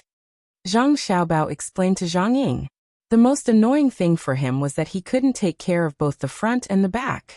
If Jinchuan's army didn't care, he could ask the imperial court to send a general to command it. Currently, there were a few powerful people who were good at war. Wang Wan was also furious. After Zhang Ying left to rest, she said to Zhang Xiaobao, "Xiaobao, if something really happened to Jinchuan, let's and Rinnegan take the people and hide. We can't go there for the time being. I have to deal with the surrounding matters first." How are you going to deal with it? Zhang Xiaobao truly didn't think that Wang Wan had other plans. I'm not telling you. There are many things that you don't tell me. Go guess. I'm going to swim. Wang Wan threw down these words, took off her outer clothes, and jumped into the sea in her swimsuit. Fine, I won't tell you. I rushed over here this morning because I had a good plan to share with someone. Let's see who can stand it. I'm going to swim as well. Zhang Xiaobao muttered to himself and jumped into the sea as well. Compared to Zhang Xiaobao and Wang Wan, who only found it troublesome, some people were in a bad mood because of the fire beacon incident. When the news came, Li Longji was in the morning court discussing state affairs with the officials. One was to continue opening the Great Tang Bank all over the Great Tang, and the other was to discuss the issue of the conscripts. The conscripts in Jili province could be said to have succeeded. The 30,000 soldiers who had been scattered throughout the various armies no longer had to eat just wine and meat like they had in the beginning. The soldiers didn't say anything. As long as their families had a good life, they had no reason to cause trouble. This kind of success gave Li Longji hope. He wanted to find another place to try again. Just as he was arguing with the officials, the fire beacon incident in Jianzhou came. He temporarily put aside other matters and began to guess what was going on. Who would dare to attack Jinchuan? Even after the morning court session ended, it was still not confirmed. After returning to Xingqing Palace, Li Longji was not happy when he heard that the construction of the artificial unsinkable lake was about to be completed. Li Shi, do you think that Tubo is taking the risk? Li Longji, who had drunk 2 bowls of iced sour plum soup, still felt like his heart was on fire. He asked Gao Li Shi, who was waiting on him. How could Gao Li Shi guess? He was even more anxious than Li Longji. On one hand, he was worried about the great Tang, but on the other hand he was worried about Xiao Bao. Jinchuan was not under the jurisdiction of the great Tang. Although the great Tang had offered many local specialties this year, with the majority being desert sistanch, if the great Tang really did send people to occupy it, regardless of whether Xiao Bao and Cuckoo would agree or not, Tubo would not agree. If that happened, they would really have to hand over their territory to the great Tang. The east of Jinchuan currently belonged to Xiao Bao and Cuckoo. That was just an excuse for the caravan. If the great Tang sent people to manage it, it would be a matter between countries. As Gao Li Shi thought about it, his eyes hurt, as if the pain had reached his head. He massaged his temples and replied to Li Longji, "Your Majesty, it's just 2 plumes of smoke." Perhaps the people of Jinchuan saw wrongly, and thought that someone was going to attack them. This subject thinks that Tubo currently relies on the great Tang to exchange food for them, and does not dare to make any rash moves. Although the Turks are also in the desert, they can't care too much. Your Majesty does not need to worry. The news should have already been sent to Xiao Bao and Cuckoo. The 2 of them should have already made their decision. Once Jili province sends a letter, we will naturally know everything. Even Gao Li Shi himself didn't believe his own words. The Tubo and Turks were wolves that couldn't be tamed. As long as they were given a chance, they would definitely grasp it. Otherwise, there was no need for them to continue sending troops to guard the borders. Li Longji also knew that Gao Li Shi was comforting him. At this time, the only thing he could do was to believe his words, even if it was hard to be certain. Send a letter to Xiao Bao and ask him what his plans are. Li Longji could not wait any longer. Shui Yun tried its best to fly, wanting to reach the place as soon as possible.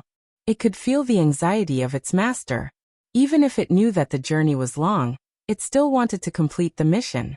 The blue sky and white clouds accompanied each other. A light breeze blew and it spread its wings. Every time it flapped, it had to travel a long distance. In the place Shui Yun was determined to reach, quite a few people were busying themselves, setting up temporary camps to guard against others. Zhang Yuzhu tried his best to press a rope woven from straw on the sand according to a diamond pattern. He also placed the seeds of the haloxylon amandendron tree in the middle, and carefully watered them with water from a bucket pushed over from a distant lake. When the haloxylon amandendron tree grew, it was possible to find desert sistanch in it to repay the master. This method was taught by the master's young master and young lady. As long as one could collect 10 caddies of desert sistanch in a year, he would have a good life and would receive a lot of extra rewards. One had to know how to be content. Even if there were no rewards, one had to do a good job for the master. One's family name followed the master, and a stable life was also given by the master. Just as young Master Han said, one would only know what happiness was when there was a comparison. When some people were sad because they did not have shoes to wear, they would find that some people did not have feet. He had to cherish the days he had now. Even if the duo people who came the day before yesterday were eyeing him covetously, he was not afraid. If they really dared to attack, he would fight them to the death. Thinking of this, Zhang Yuzhu worked even harder. He seriously planted every seed, hoping that it would sprout and grow up. Looking at the guards from the master's house, Zhang Yuzhu was even more afraid. Compared to Zhang Yuzhu, Sinrignigan was in a very bad mood. The group of duo people in the distance did not plan to leave since the day before yesterday. They looked like they were going to stay here permanently, and built a temporary camp by the lake. More than 500 people did not come to harass them, but they did not leave either. If they wanted to keep 500 people here, it would be too easy. There were more than 100,000 people. Just the number of soldiers alone reached 20,000. 40 against 1. One person could strangle the other party to death with a pinch. Sinrignigan was not worried about the 500 people, but what was behind them. There were also duo people in the Great Tang, so it was not strange. What was strange was that if they came to the lake in the desert, Were they not worried that they would starve to death after eating the food they brought? When things were abnormal, there was bound to be a demon. Thinking of this, Serenade said to Han Xianfeng, who was also looking at the duo people with clairvoyance, "Young Master Han, do you think that the arrival of the duo people could be secretly supported by the Turks or Tibetans?" They are from two places? That can't be right? Han Xianfeng could not be sure. The only thing he could be sure of was that the duo people who stayed by the lake did not come with good intentions. Mi Fan was already feeling uncomfortable. Ever since the duo people arrived, Mi Fan had not been able to eat. What kind of ability did Mi Fan have? It was very mysterious, and there was no way to explain it. However, it was this kind of existence that Mi Fan had never been wrong about since she had known it. Looking at it this way, the 500 duo people were the root cause. Let alone Han Xianfeng, who was unwilling to believe that the duo people had the support of the Turks or Tibetans. Even Serenade, who said this, did not believe it to be true. But based on the intelligence reports they had gathered, both the Turks and the Tibetans had such a possibility. While the Turks were internally unstable, ever since the great Tang's Emperor Feng Chan had dispatched soldiers to guard the border, the Turks had begun to shift their focus to the desert. Although Tibetans were lacking in food, and had an unequal exchange with the great Tang, the people who could eat large amounts of food were not slaves. The slaves only ate a small portion of the food. Taking advantage of the arrival of spring, they went to the mountains to dig up wild vegetables to replenish their food. There were also people who caught all kinds of insects to eat, especially locusts. On one hand, this could control the locust plague this year. On the other hand, a portion of the food saved could be used on real soldiers and a portion could be stored for future use. Even a ghost would not believe that these two places did not have any ulterior motives. Young Master Han, if I were the leader of the Turks or Tibetans, I would support the duo people and secretly provide them with all kinds of intelligence and food supplies. I would let them understand the price of desert sistanch between the clouds and the water after it is made into a dish. The desert sistanch here does not look expensive, but it is not cheap either. If you pick 10 caddies of desert sistanch, you can get 10 strings of cash as a reward. 10 strings of cash is enough to feed 10 pigs for a year according to the current price of food. It can even be used to make a few sets of clothes for the pigs. But if you send it to between the clouds and the water and make it into a dish and sell it, it will be dozens or even hundreds of times the price. The nobles in the capital of the Great Tang are proud to be able to eat this dish. Let the Polyeater understand and then fight with us. Once a fight breaks out, there will be even more Polyeater participating. Both the Tubo and the Turks can just watch from the sidelines. This is called killing with a borrowed knife. Young Master Han, you must be on guard. Serenade said a lot of words, wanting Han Xianfeng to come up with a good plan as soon as possible. If this continued, the pressure in his heart would be too great. How could Han Xianfeng not understand? He put down his clairvoyance and looked up at the blue sky. He took a few deep breaths in the absence of wind, and then looked at the beacon tower that was still burning with twin flames. Serenade, the news has been spread, but the young master and young lady are in Jili province. It can be said that it is a long journey. When the two of them know, even if they rush 800 miles, they will have to wait for nearly a month. In addition, the beacon can't send specific information. When the young master and young lady know, they will send people over, and then send people back.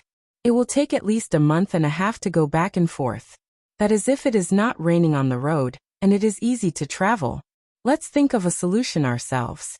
Han Xianfeng meant that he wanted to make a plan with Serenade, and then command the army to ensure the stability of this place. He, who had never commanded an army before, was worried and excited at the same time.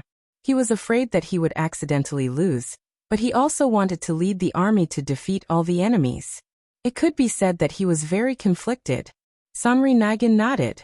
He had commanded an army before. For example, the slaves he brought with him. He had also fought in battles before. Now that he had to command more people, he was also very nervous. From now on, the 20 of you are my guards. In the future, you have to protect me. I will take care of your meals and your monthly allowance. Xiao Bei, who had caught enough seafood at the seaside chose 20 people from the 100 people who came from Sanshui County. These 20 people were the best at catching seafood, which meant that they were ranked in the top 20. The children who came to be guards would not object. They would do whatever the master said. They had already understood during training. Why? You want 20 people, what should we do? Xiao Yuan did not care about the psychological trauma of tripping rope and strongly objected. Xiao Bei also realized that she wanted more people, but she did not want to admit it. She deliberately did not look at Xiao Yuan's angry eyes. She lowered her head and looked at her little feet. Her 10 toes moved back and forth on the sand. When the atmosphere was too oppressive, she said softly, "You guys can divide the rest. I won't steal any more, really." "You've already finished stealing. How many people are there?" "Count. 1, 2, 3, 9 people, 100 guards. How can you divide 20 people? Do you think I don't know math? You divide 10. Xiao Yuan's math was far worse than Xiao Hai's. It took him a while to finish counting.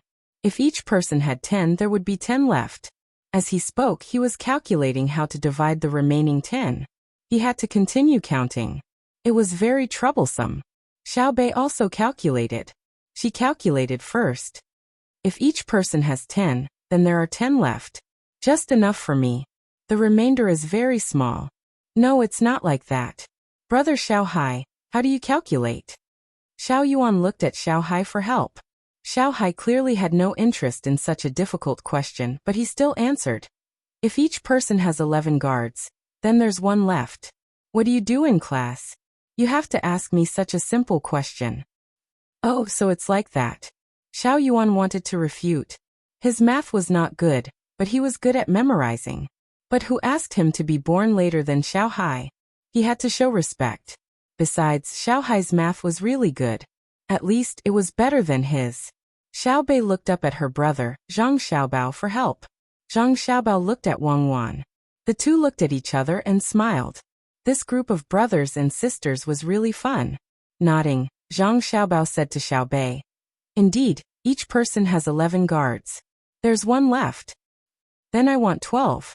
You're not allowed to fight with me for the extra." The smart Xiao Bei did not dare to insist on 20 guards. She knew the principle of cutting off friends, so she had always done so. Zhang Gang wanted to write a letter home and ask for more guards from the tribe. He did not want to fight with others for a few spots, but he did not dare. Seeing that no one said anything, he could only agree to the fact that Xiao Bei had 1 more guard. The 12 people who were ranked first in swimming were taken by Xiao Bei. She chose people so simply. She did not consider whether those who were good at swimming were still good on land.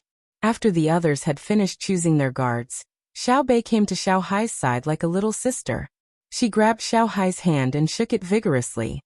"Brother, you don't usually need guards. Why don't you let me help you train them? Is that okay? Is that okay?" Usually, it was too difficult to get Xiao Bei to call him brother. Who asked the 4 little guys to be born so close together? Xiao Hai did not care about guards. He was focused on math. When he heard his sister asking for a guard, he nodded and agreed. Xiao Bei cheered. She looked at Xiao Yuan, who had just opposed her, and revealed a unique smile. Xiao Yuan consciously pretended not to see it, and turned his head to do his own things. Zhang Xiaobao and Wang Wan looked on and did not care. If not, life would be much less fun. On the way back, Xiao Bei did not ride a car or ride a horse. She was very happy. This was because she had her own team, even if the average age was slightly younger. Xiao Bao, when you go back, give an expensive gift to the surrounding commander-in-chief's manors. Don't worry about money. The friendship between the various places here can't be measured by money. Wang Wan said to Zhang Xiaobao as they walked. Zhang Xiaobao agreed very happily. He did not ask for the reason. There would be a day when he would know, and he would not have to wait too long. As soon as they returned to the manor, Zhang Xiaobao began to give gifts to the surrounding places. According to the status of the other party, the gifts given ranged from 1,000 strings of coins to 10,000 strings of coins. A total of 32 gifts were given, and the total value was 110,000 strings of coins. Those who received the gifts were happy and worried. They were very clear about the value of the gifts now. The lowest value was more than 4,000 strings of coins. Naturally, they did not know that the cost of the gifts was more than 1,000 strings of coins. They took the gifts and wanted to give back the same value, but they were reluctant to give it back. Fortunately, the letter with the gifts mentioned a proposal, which was to hold a joint military exercise together. They hoped that they could cooperate. Zhang Xiaobao and Wang Wan were in charge of the site of the exercise, and they were in charge of the food. Agreeing was giving face, and there was no need to return the gifts. One by one they agreed. Not everyone was only doing it for money. Some people did not care about money. They wanted to see the combat effectiveness of the soldiers in Jili province. Zhang Xiaobao finally guessed part of the content at this time. He asked Wang Wan, "Where are you going to take them to hold the joint military exercise?" "It depends on the situation in Jinchuan. If it's good, we will hold a training exercise in the entire northern part of Hebei province for half a year. If it's not good, we will go to Jinchuan. I'd rather pay a lot of money for it." Wang Wan did not keep it a secret. As soon as she said it, Zhang Xiaobao knew what she meant. "Well, it's worth the money. First, we can let the army be familiar with the terrain here. After all, they come from the south. Second, we can let the team participating in the exercise feel our military treatment. Even if we don't win them over, we must leave a deep impression in their hearts. As for Jinchuan, the significance of this exercise is greater, and at the same time, the purpose of this exercise is stronger." Good idea. Whether they agree or not, it's good for us. Zhang Xiaobao praised Wang Wan. Before Wang Wan could be modest, he changed the topic. "But if they don't agree to go to Jinchuan, are you really going to do something to them?" "I believe that our friendship is like the evergreen tree. When I gave them very precious and valuable gifts, I never thought about money. Betrayal is shameful. I believe they won't betray us," Wang Wan said sincerely. When the various forces in northern Hebei province were busy transferring troops for the exercise, Shui Yun flew over mountains and rivers and finally arrived at Jinchuan. Under the shocked gazes of Han Xianfeng and Serenade, she lowered her head and scratched the ground with her claws, reminding Han Xianfeng what she should do. "Shui Yin? Why are you here? Come, get some water. Kill a cow and drag it here. Hurry!" Our Shui Yin flew here from Jili province. "She's exhausted." Han Xianfeng knew Shui Yin. When he was in Sanshui County, he often dealt with Shui Yin. When he saw Shui Yin, he was surprised at first and then felt sorry for her. While instructing his subordinates to prepare the things, he walked up to Shui Yin and held her in his arms. To him, Shui Yin was not an eagle but a person. Sanri Nigan took a few deep breaths to calm her heartbeat. Then she said, "She's Shui Yin? The world's #1 eagle? She's really amazing. She can fly here from Jili province. She's worth a lot of money. Let's see what she brings. Take a rest. Come, Shui Yin. Drink some water first. The fresh beef will be here soon. Let me see if you've lost weight." Han Xianfeng treated Shui Yin like a person. He had someone bring a basin of water to Shui Yin, and stood to the side to make room for Shui Yin to drink more comfortably. Shui Yin was indeed exhausted. She only ate a little rabbit meat and drank some water, because she was in a hurry. She spent the rest of the time flying. When she was tired, she would soar, rest, and continue flying. She lowered her head and gulped down the water. When she was almost done drinking, the beef was also sent over. Han Xianfeng chose the best beef and cut it into strips to feed Shui Yin. Shui Yin slowly swallowed the meat before taking the letter out. Sanri Nigan also came close to read it. The first sentence of the letter was not to ask about what happened here. Instead, it told Han Xianfeng that Shui Yin needed rest and beef. Then it asked what happened to Jinchuan. It gave a few guesses and suggestions. If they matched, they could follow the plan in the letter. While the two were reading the letter, Shui Yin, who had eaten and drunk enough, flew to the roof to sleep. Seeing that it was getting late, Han Xianfeng didn't go to Shui Yin immediately after he finished writing the letter. Although eagles had great endurance and could survive for a few days without eating, drinking, or sleeping, he didn't want Shui Yin to go back immediately. Anyway, the carnivorous people were more obedient and didn't do anything out of line. He ordered people to find a lot of soft straw and cotton wool, and put them on the ground for Shui Yun to sleep on. Han Xianfeng thought about the plan in the letter, and then fell asleep. Shui Yun had another meal. It grabbed the straw and cotton wool on the ground, and flew to a crack in the cliff nearby. It began to make a nest, planning to have a good sleep. If it were other eagles, they might not accept other people's help, but Shui Yun was not. It was not stupid. If it were Shui Yun, where would it find such soft straw and cotton wool? It was colder at night than during the day, so it would save as much energy as possible. While Shui Yun was sleeping with many people, dozens of figures flashed out from a lake in the desert. They quickly ran toward the place where the haloxylon amandendron was planted. When the dozens of people came to the outside of the fence, someone shouted, "Who are you? Stop, don't move, or we'll shoot you to death." Following the shout, there was also the sound of dogs barking, adding a bit of noise to the silent night. Under the waning moon, the dozens of people didn't listen to the warning at all. They quickly jumped over the fence and rushed inside. Then there was the sound of rustling. When the dogs' barks got closer, the dozens of people jumped over the fence again and ran back to the camp by the lake as fast as they could. Then there were the sounds of dogs howling. If someone's ears were good, they could vaguely make out that there were human grunts mixed in. Under the night, everything returned to normal. The guards had been ordered not to give chase when something happened. They had to wait until the sun came up. When the red sun jumped out, the guards finally discovered the situation inside the fence yesterday. Several hundred haloxylon amandendron trees had been cut down, and 3 dogs had gone missing. It must be them, the cannibals did it. I knew they didn't have good intentions there. Zhang Yuzhu, who was in charge of planting the haloxylon amandendron trees, pointed at the cannibals' camp and cried. There was no need for him to say it. The others also understood, but they couldn't make the decision. They could only wait for Han Xianfeng to come. Han Xianfeng, who had gotten up early to train, finally received the news when he was about to finish. He rode over with Serenade, looking at the haloxylon amandendron trees and the smoke rising from the cannibals' camp. Han Xuanfeng's face was gloomy. Fortunately, Shui Yun didn't go back yesterday. It seems I need to write a new letter. After saying this, Han Xianfeng ordered, "Continue with your work and pretend nothing happened. We'll talk about it at night. There aren't many haloxylon amandendron trees that were cut down. We'll plant more." Leaving these words behind, the two rode back to the house. Han Xianfeng tore up the letter he wrote yesterday and wrote a new one. He called out to Shui Yun, who was hovering in the sky. After Shui Yun came down to eat and drink, he tied a bamboo tube to it and stroked its feathers. "Go back. Be careful, there's no rush here. Don't tire yourself out."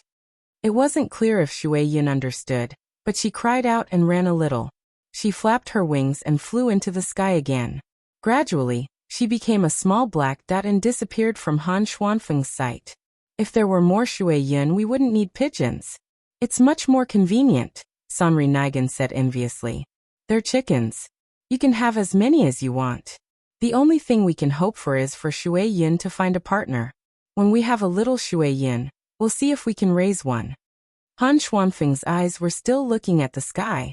Serenade knew about eagles and said, "Even if we have a little Shui Yun, it might not be useful. She might fall to her death. First, she'll be pushed or thrown down by a big eagle. Then, even if she can fly, she'll have her wings broken by the big eagle. Not many survive." "You're talking about other eagles. Shui Yun isn't that stupid. He'll wait for others to make a thick cushion for him, and then throw the little eagle down from the sky. Even if it doesn't learn to fly, he can catch it and throw it again.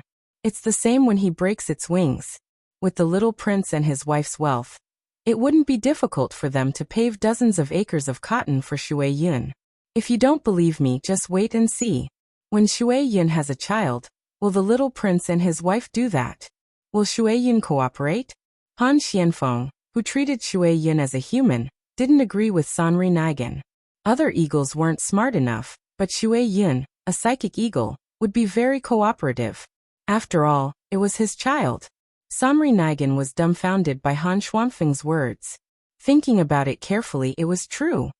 Yes, Shui Yun is different from other eagles. Other eagles are arrogant, but they are arrogant to everything. Shui Yun is only arrogant in battle. It knows when to advance and retreat. If someone is good to it, it will be very cooperative. That's why it's alive. Many of its enemies are dead. Don't worry about Shui Yun. The little prince and his wife will think about it. Tonight, the revenge will begin. Han Xianfeng looked in the direction of the Duo Eater's camp and sneered. Night fell again. No one could see Shui Yun, who endured the sleepiness and continued to fly. The moon was a little less, and the sky was darker. Instead, the stars were brighter. Dozens of figures came out from the lake. They went around a big circle and headed toward the fenced haloxylon tree. When they got close to the fence again, the leader finally found that something was wrong. He stopped in confusion. After thinking carefully, he realized what was wrong. There was one sound missing. The dog stopped barking. Just as he was hesitating whether to continue or not, and whether there were any traps ahead, a fire suddenly appeared in the direction of the camp. Then there were screams. At first, there were only 1 or 2 screams, but in the end there were a lot of screams. The leader of the dozens of figures couldn't care less about the haloxylon tree in front of him. He ran back to the camp first, followed by dozens of people. If the moon was round and bright enough, one would be able to see the anxious expressions on their faces. When they returned to the camp, some people in the camp rushed out, and some couldn't meet up with them. In addition to the people who ran out without any problems, there were also people who were on fire, making heart-wrenching sounds as they ran around like headless flies. The people immediately began to look for tools to hold water. They ran to the lake to scoop up water, and splashed it on the people on fire. When the sound gradually stopped, the whole camp had become a sea of fire. The remaining 400 or so people looked at the scene in front of them, and wanted to cry. Until now they hadn't seen the people who attacked the camp. It was as if the camp itself was on fire. But this was impossible. They knew who did it, but like Han Xianfeng last night, they couldn't find any evidence to prove it. Unwilling to give up like this, the Duogans spread out and searched for enemies that might appear in the surroundings. As long as they could find one, they would have an excuse to cause trouble for the Tang people living here. At the very least, they would have an excuse to dispatch troops. A few of the Duo Eaters lit torches from the campsite and walked all the way to the outside of the fence. Just as they realized that they had gone in the wrong direction and were about to go back, someone suddenly shouted from inside the fence. "Who are you? Don't move." The man-eaters were stunned. Only then did they realize that they were still holding torches. One of them shouted, and the man-eaters threw down their torches and prepared to leave. Before they could run a few steps, a buzzing sound came from the sky, and then countless arrows fell, nailing them to the ground. Those who hadn't died for the time being could still vaguely hear the sound of dogs barking. Before daybreak, more than 100 people with crossbows in their hands made a large circle and returned home. If someone carefully smelled them, they would be able to smell the smell of cooked oil on their bodies. When the people who had endured until daybreak checked the camp, they found many arrowheads made of stone. Looking at these arrowheads and the ashes of the arrow shafts, the people understood that if they asked the Tang people about these things, they wouldn't admit it, because the Tang people didn't have stone arrowheads. If they didn't believe it, they could look at the people the Tang people found. They were dragging a few corpses, and the corpses were full of arrows. Those arrows were definitely iron arrowheads. When questioned by the Tang people, the people also questioned them. Even though both sides knew that the other side was the culprit, neither side was willing to reveal it.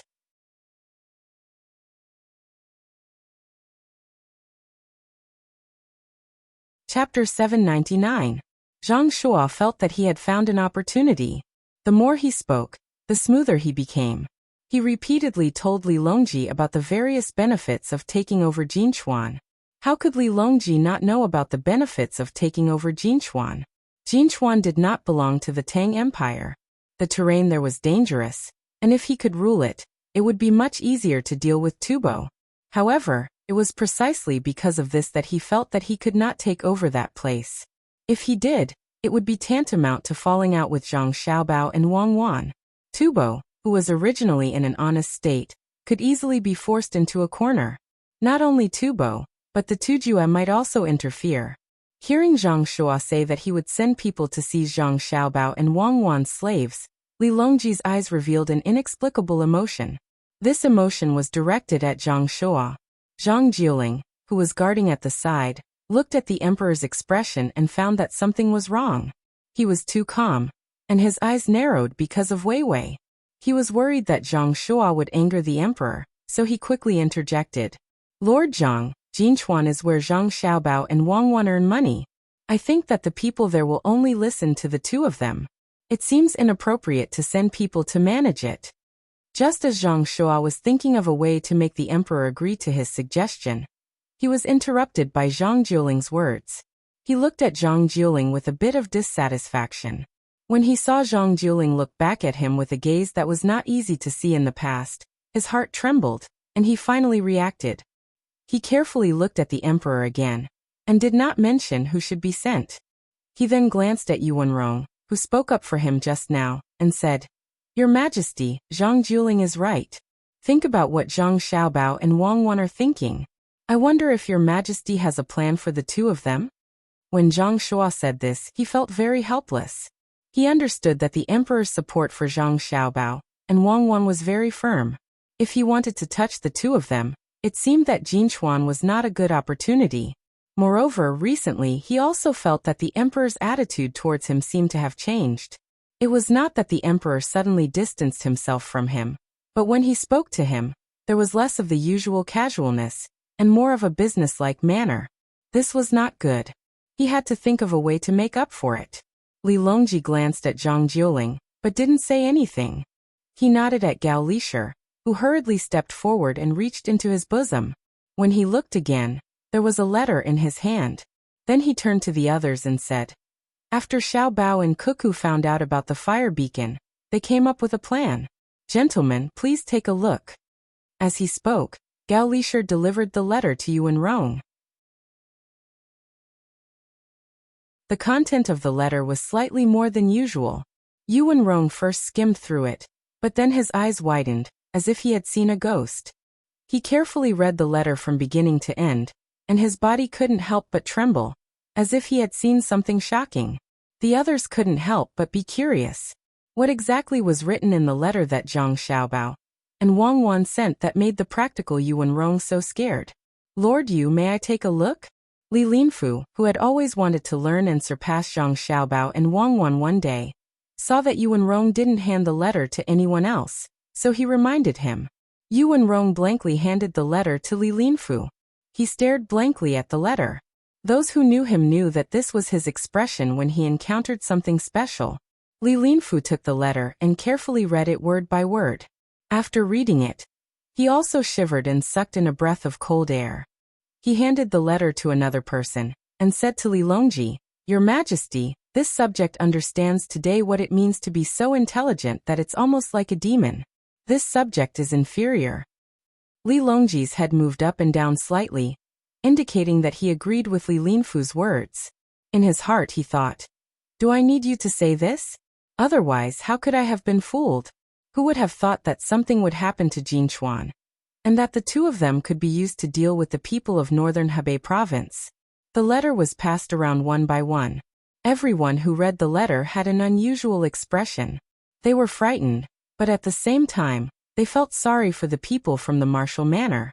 Those people didn't pay the rent tax, and some people didn't even pay the tribute. Look at what happened now. His Majesty sent 2 children to see whether they would pay the rent tax or not in the future. Those who looked down on the children might pay enough, even to the extent that it was unbearable. Zhang Jiuling read the letter and said as if he was talking to himself. At first, he thought that it was just 2 children who were easy to deal with. Later, he understood that His Majesty sent the 2 most powerful people in our province. Alas! It's time, luck, and fate. His voice was not loud, but in the quiet environment, others, including Li Longji, heard it clearly. No one refuted Zhang Jiuling's words. As he said, Zhang Xiaobao and Wang Wan could be said to be the 2 most powerful people in the Tang Empire. They should be deeply honored to be sent to Jili province to suppress the martial manor in northern Hebei province. Li Longji had the feeling of being praised for his ability to judge people, and was in a very good mood. If it weren't for Xiao Bao and Cuckoo, He would have to marry a princess. Although it was a princess in name, it was still uncomfortable. Only when there was no other way could he use women in exchange for a period of stability. Who would know that every woman I marry is a disgrace? Li Longji thought to himself. Zhang Shua also finished reading the letter. He thought about it and said, Your Majesty, if something really happened to Jinchuan, Zhang Xiaobao and Wang Wan will lead the troops to battle. If the people of the martial manor don't cooperate and they take action, will the capital send troops to help? What do you think, Minister Zhang? Li Longji did not answer but asked in return.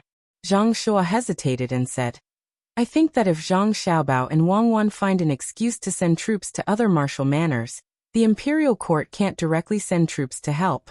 They are using friendship as an excuse.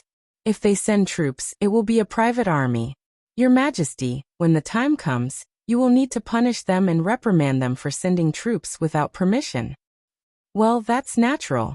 Is there anything else? Li Longji agreed with Zhang Shua's statement. Even if he wanted Zhang Xiaobao and Wang Wan to beat the other side into submission, he had no choice but to issue a statement when the two of them were making a move. Otherwise, if someone else followed suit and secretly sent out troops, should he interfere or not? Seeing that the emperor asked him again, Zhang Shua continued. The imperial court can't send troops, but it can make a move to deploy troops. It will put pressure on the martial manor in Hunan province, and make them not dare to act rashly. Li Longji was satisfied. He was very angry just now that Zhang Shua wanted to go against the two children at such a critical time. He asked the others, who has other ideas? Everyone was silent, which meant that they agreed with Zhang Shua.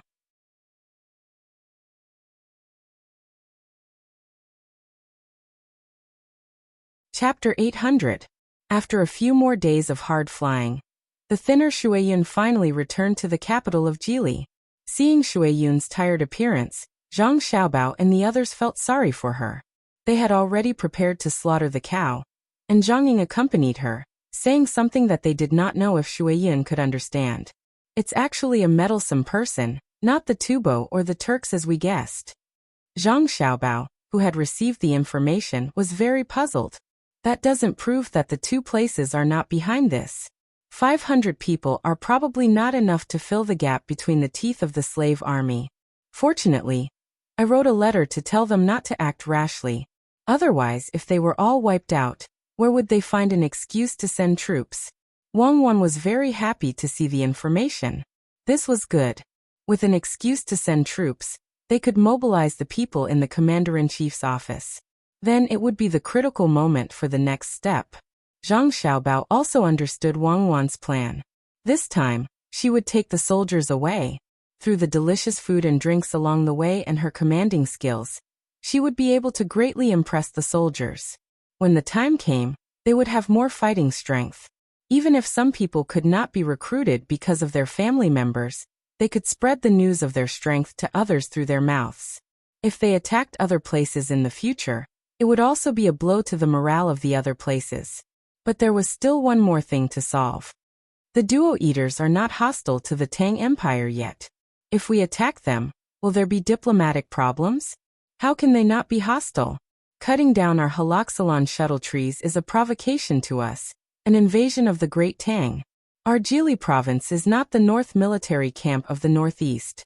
The ones who should be thinking about diplomatic troubles are the Duo cannibals. They need to pay enough to appease the anger of the Great Tang. Wang Wan did not care about international relations. The current Tang Empire was still very powerful.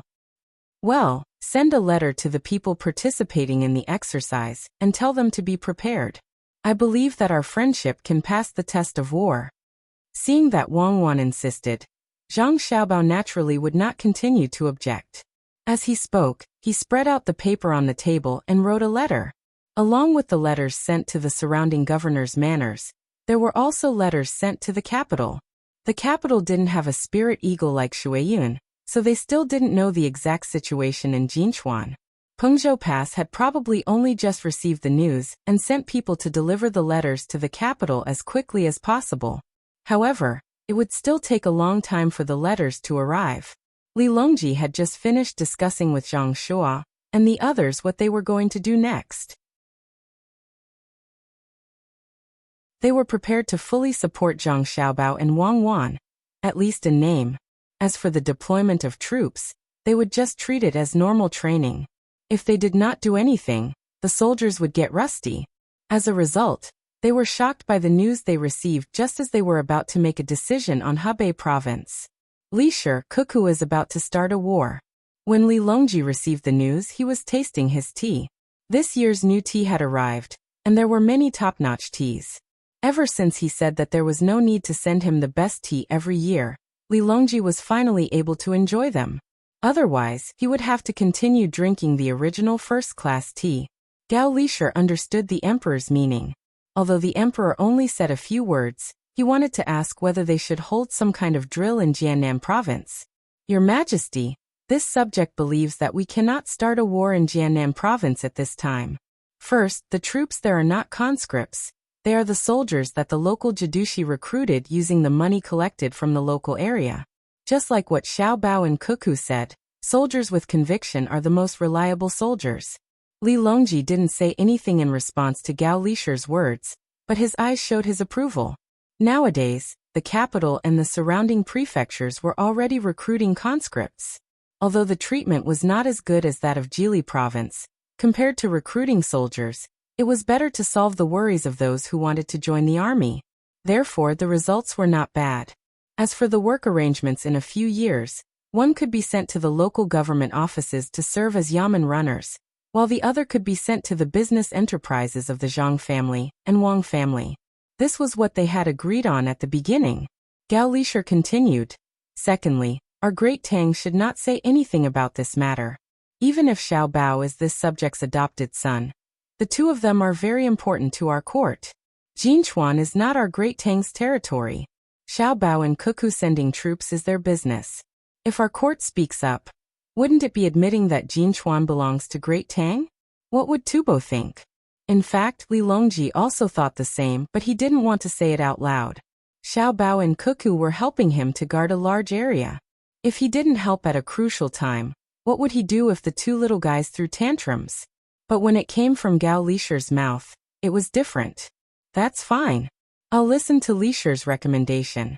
As for Xiao Bao, I'll write a letter to them. I believe that the two of them also think the same. I'm just afraid that the other commander-in-chief's manners might not agree. Gao Lisher quickly took over the task. Li Longji also said, let the Jiangnan East Navy cooperate with the Hunan South Navy. The location is at the front line of Dengzhou. The news was quickly sent to Zhang Xiaobao.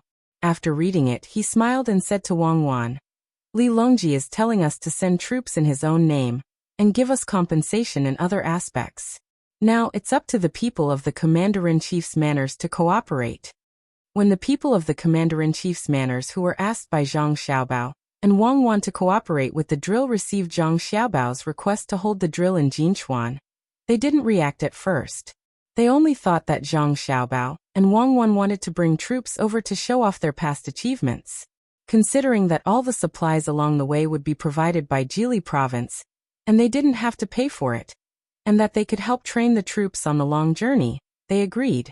But when the troops were out and on the road, the people in the capital who had accepted their bribes finally sent the latest news. What? There's news about Jinchuan? No, it must be that Zhang Xiaobao and Wang Wan's place is in danger. They want me to help them fight. But when he received the news, he immediately understood.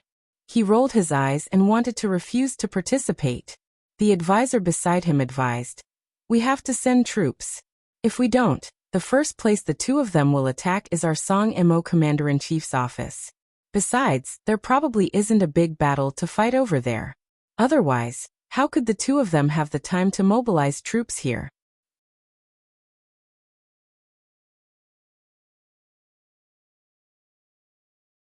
Chapter 801. Waves splashed on the shore, and the sound of gulls and egrets could be heard. With Jili province as the leader and other provinces as support, they came to the seaside and boarded the boat prepared by Zhang Xiaobao and Wang Wan. They looked at the place where the water met the sky and moved north against the current.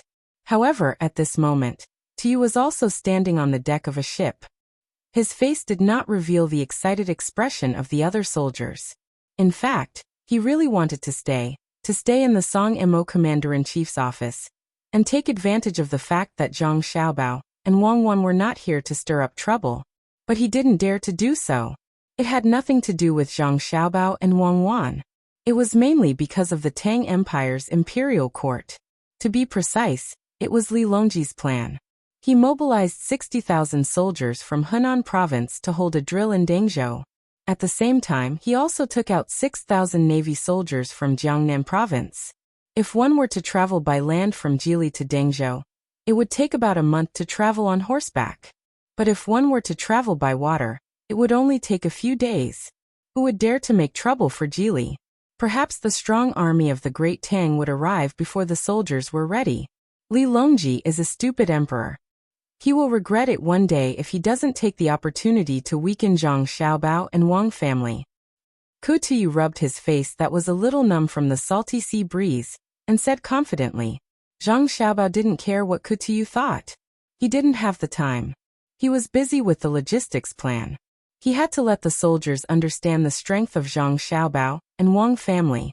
Wang Wan, on the other hand, was playing with Pan and the two little ones. Xiao Bei and the others had left with them. Naturally, they couldn't leave the two little darlings in Jili province, even if there were still 5,000 soldiers guarding the province. Of course, they couldn't send the two little guys back to the capital. When they reached Luoyang, they would let their parents take care of them. As for Xiao Bei and the others, it was better to follow them all the way to Jinchuan. They could let the 100 little guards see what a real war was like. No matter how good the training was, it was different from actual combat. Xiao Bei, who was used to following his family around, pulled Xiao Yuan to stand by the side of the boat. He stretched out 2 fingers and then 3. He asked, "Do you know what this is called?" 2 and 3. Xiao Yuan tried his best to stay as far away from Xiao Bei as possible and said softly, "Wrong, it's 23% of my strength," Xiao Bei said proudly. Xiao Yuan pursed his lips. He understood what Xiao Bei was trying to convey. Wasn't it just 23 bodyguards? Was there a need to repeat it every day? You're not convinced, are you? Then when we reach Jinchuan, let's compete and see whose guards kill more enemies. Xiao Bei, who wanted to be a general, issued a challenge to Xiao Yuan. Little Yuan shook his head vigorously. "A gentleman doesn't stand on a collapsing wall. It's better for me to hide behind." "You win. Tisk, only children would hide behind. You're just a child." "You're the kid I'm not." Xiao Yuan finally didn't care whether he was a gentleman or not. It was a great insult to be called a kid. "That's right. How did Big Brother teach her? Are you ready? Be ready at all times. We are the Strong Children's Protection Group, the future masters." Xiao Bei waved her little fists and sang in a crisp voice. She was now a member of a team. Xiao Yuan also hummed a few words. But after thinking about it, he was still worried. "Can we really do it?" "Of course. Why don't you lend your 11 people to me first? Cooperation is the foundation of victory. The minority obeys the majority. I have more people, so your people have to obey me." Xiao Bei's purpose was finally exposed. After saying this, he suddenly rubbed his stomach. "Aya, let's eat. Let's go. Don't waste time. After eating, we still have to listen to the story. The matter we talked about just now is settled." "What matter?" Xiao Yuan didn't want to give up the military power, so he pretended not to know. "Lend the soldiers. It's an adult matter. Let's go, or we won't be able to hear the story." Xiao Bei hurriedly pulled Xiao Yuan and ran into the cabin. Even children knew how to control the military power, so it was impossible for adults not to know. The generals who followed Zhang Xiaobao and Wang Wan out of the various prefectures were repeatedly told before they left that they could slightly cooperate with Zhang Xiaobao and Wang Wan, but they definitely couldn't let the two of them obtain the military power. From the moment they sat on the ship, each of the generals appeared to be very nervous. The fear of water and the unfamiliarity of Jinchuan made the hearts of the soldiers who were far away from home fluctuate. If that was the case, they and the other generals wouldn't have to worry. But when they didn't have any good ideas, Zhang Xiaobao and Wang Wan actually sent many people to contact the soldiers here. They talked about the scenery along the way, talked about the various places they would pass by, and talked about the famous people who had appeared in the past and present. They introduced the situation at Jinchuan and talked about the measures to deal with seasickness. They had never seen such an army. Other than going to war, they still had to talk to the soldiers. Pressure, a lot of pressure. They didn't know if they could continue to control the soldiers when the time came. The gathered generals considered this and kept glancing at each other, but they didn't have any ideas. If they were asked to do the same thing, they admitted that they couldn't do it. During the meal, one of the generals finally couldn't hold back the worry in his heart and whispered to another person beside him, "General Mo, did you suddenly ask us to gather at the cabin tonight? Should we go or not?" The person who was called Mo couldn't make a decision at the moment. Now that they had left their hometown and no one was around, they had to be careful. He replied, "Let's talk about it later. I'm just worried that we don't have to worry about food and water here. Will the soldiers not have enough to eat? This time, there are a total of more than 40,000 people here. It's difficult to make good supplies." The person who asked the question also nodded. "That's right. There are 5,000 guards in Jili province. 3,000 went to the north. I don't know what they did, but 1,000 disappeared for no reason. Only 1,000 are with the troops. I don't know how big the battle at Jinchuan is. I heard that the flames of war have been going on for a few days. Maybe they have already started the battle. They deliberately didn't light 3 flames to deceive us. When the battle really starts, I hope you can help." His guess was right. The battle had indeed started. Logically speaking, there should be 3 flames of war. However, whether it was Han Xianfeng, Zhang Xiaobao, or Wang Wan, they didn't want to do that. 2 flames could be a reminder, but 3 flames would make the people in the imperial court who didn't know the specific reason uneasy. Of course. Mo Na was also nervous. He always felt that he was being schemed against. The generals had different thoughts when eating, but the soldiers under their command lived very well. According to Zhang Xiaobao and Wang Wan's understanding, northerners usually had a strong appetite, so the food prepared for the soldiers was a little salty. Coupled with the light soup, the taste was something the soldiers had never tasted before. Giamos made of marinated donkey meat, pickles in jars, and soup with cucumber, egg, and fungus were 3 simple dishes. All the soldiers ate until their stomachs were bloated. They couldn't stop cheering.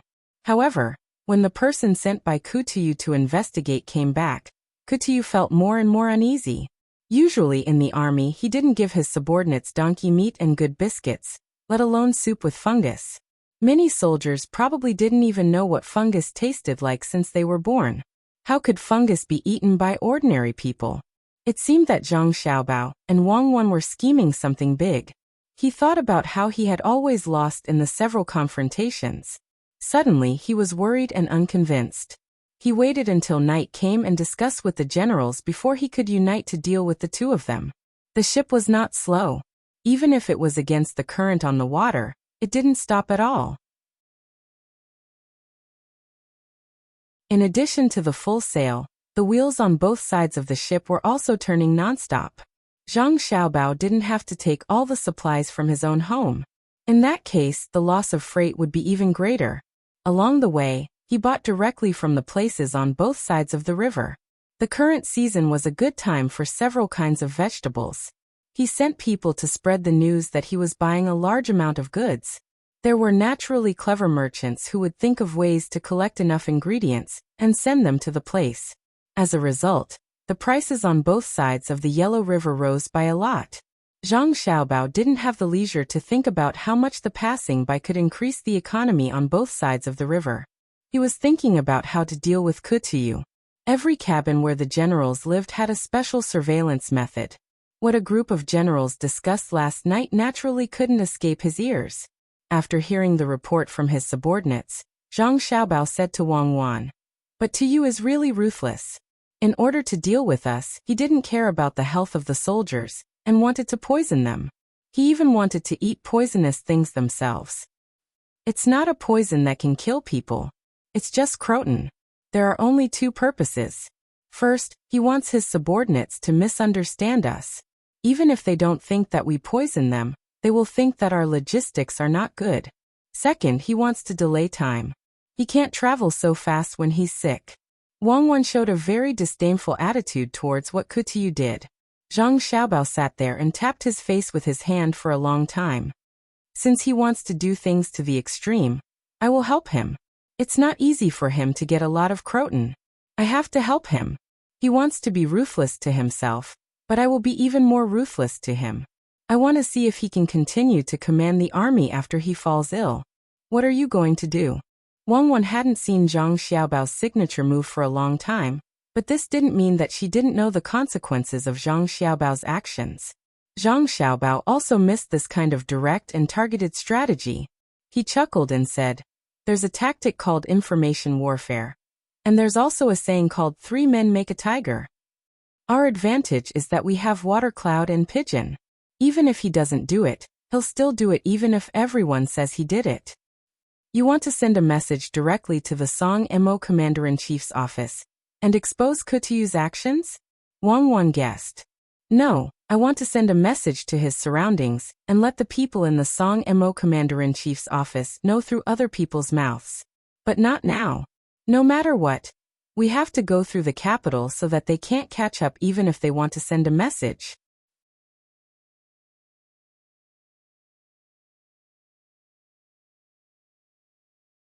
Chapter 802. While Kutuyu and the other generals were in a bad mood, their soldiers were living a very good life. During this period of time, they were able to eat good food that they normally couldn't eat. White steamed buns and rice that were very comfortable to bite on. Coupled with the supply of vegetables and meat, they felt that this time, they were not out to fight, but to enjoy life. Especially at night, when the dew was heavy, the person in charge of the night watch could even get a small cup of wine. It looked a little small, but it was much stronger than the wine they drank before. Just a small cup was enough to warm up their entire body from the inside out. The soldiers had already fallen in love with this kind of life. The only thing that made them a little unhappy was that the food that followed Zhang Xiaobao and Wang Wan, as well as the few hundred guards, was not the same as what they were eating. For example, last night they had 1 serving of fish, 2 servings of vegetables, eggplant and cucumber, and a bowl of mutton soup. However, the people who came with Zhang Xiaobao and Wang Wan ate eggplant and cabbage. The meat dish was braised pork and a bowl of egg soup. The braised pork was fine. After all, the fish they ate was called braised fish, although the taste was a little worse. However, eggplant and cabbage were not vegetarian dishes at all. Whose vegetarian dish was called minced meat and eggplant. Whose vegetarian dish had shredded meat in it. No matter how envious or jealous they were, they couldn't complain. I won't complain. A Khitan soldier who was in charge of the night watch held a cup of warm wine in his hand. He licked it gently with his tongue and said to the person next to him who was also in charge of the night watch, "My life is worth it. I have meat every day and wine when I am in charge of the night watch. Since I was young, I have never drunk such good wine." Another soldier had the same feeling. He sniffed the wine cup with his nose and said, "It's a pity that someone else will be in charge of the night watch tomorrow. When I discussed it with them, they didn't want to do it. I am willing to do the hard work of night watch. Right now, I'm just scared. I'm scared that if I follow them all the way and come back victorious, how am I going to live without Governor Zhang and Adjunct Wang? Now I understand why their subordinates are so good at fighting and eat so well. Keep your voice down. Don't let anyone hear you. Otherwise, even if you don't die, you will lose a layer of skin. I really regret that I didn't go to Jili State to be a soldier. If I brought my family with me, I don't dare to think about it. I don't dare to think about it." The person who spoke earlier lowered his voice and looked around nervously. Seeing that no one was paying attention to them, he heaved a sigh of relief. The two of them sipped their wine and continued their night watch. The same thing was happening on different ships. But how could Tiu not hear any news at all? However, he had no other choice. He couldn't possibly ask his subordinates not to eat the food provided by the Zhang family and Wang family. Where would he find food to feed his subordinates then? His subordinates were used to eating the food of the Zhang family and Wang family.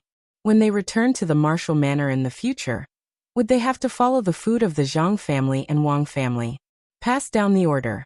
Get someone to buy croton as soon as possible. We'll be arriving in Luoyang soon. Hand it over there. Once the croton is obtained, give it to someone to use. Tu had a feeling that time was passing by like a year.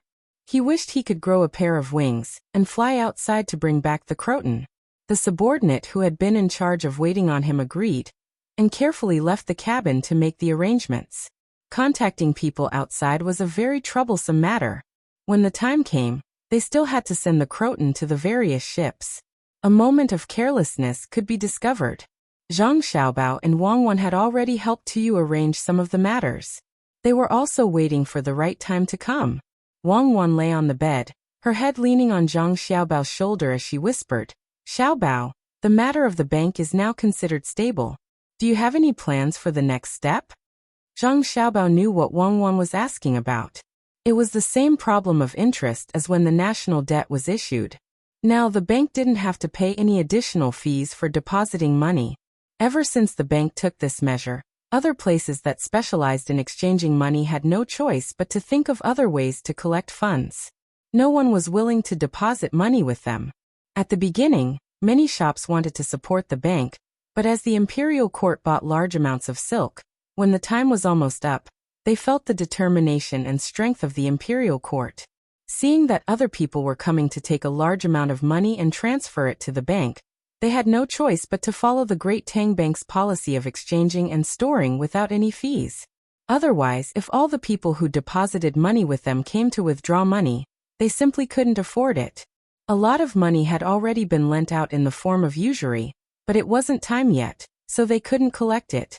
It was precisely because of this that Zhang Xiaobao hadn't introduced the matter of interest. He was afraid that it would have too great of an impact on other financial industries. After thinking about it carefully, Zhang Xiaobao said to Wang Wan, "Isn't it a bit too early? You have to know that once interest is paid on deposits, it means that the currency has begun to depreciate. In order to make the people feel that their money hasn't depreciated, we have to increase productivity. Right now we are researching all kinds of science and technology, but we haven't taken it out yet. Then let's take it out." Wang Wan also understood this situation. If they didn't develop productivity, then the depreciation would be true depreciation. If productivity could keep up, then they would be able to reach a balance between supply and demand. The more productivity developed, the better the people's lives would be. "Xiaobao, if we take it out, then the people's lives will be better," Wang Wan added.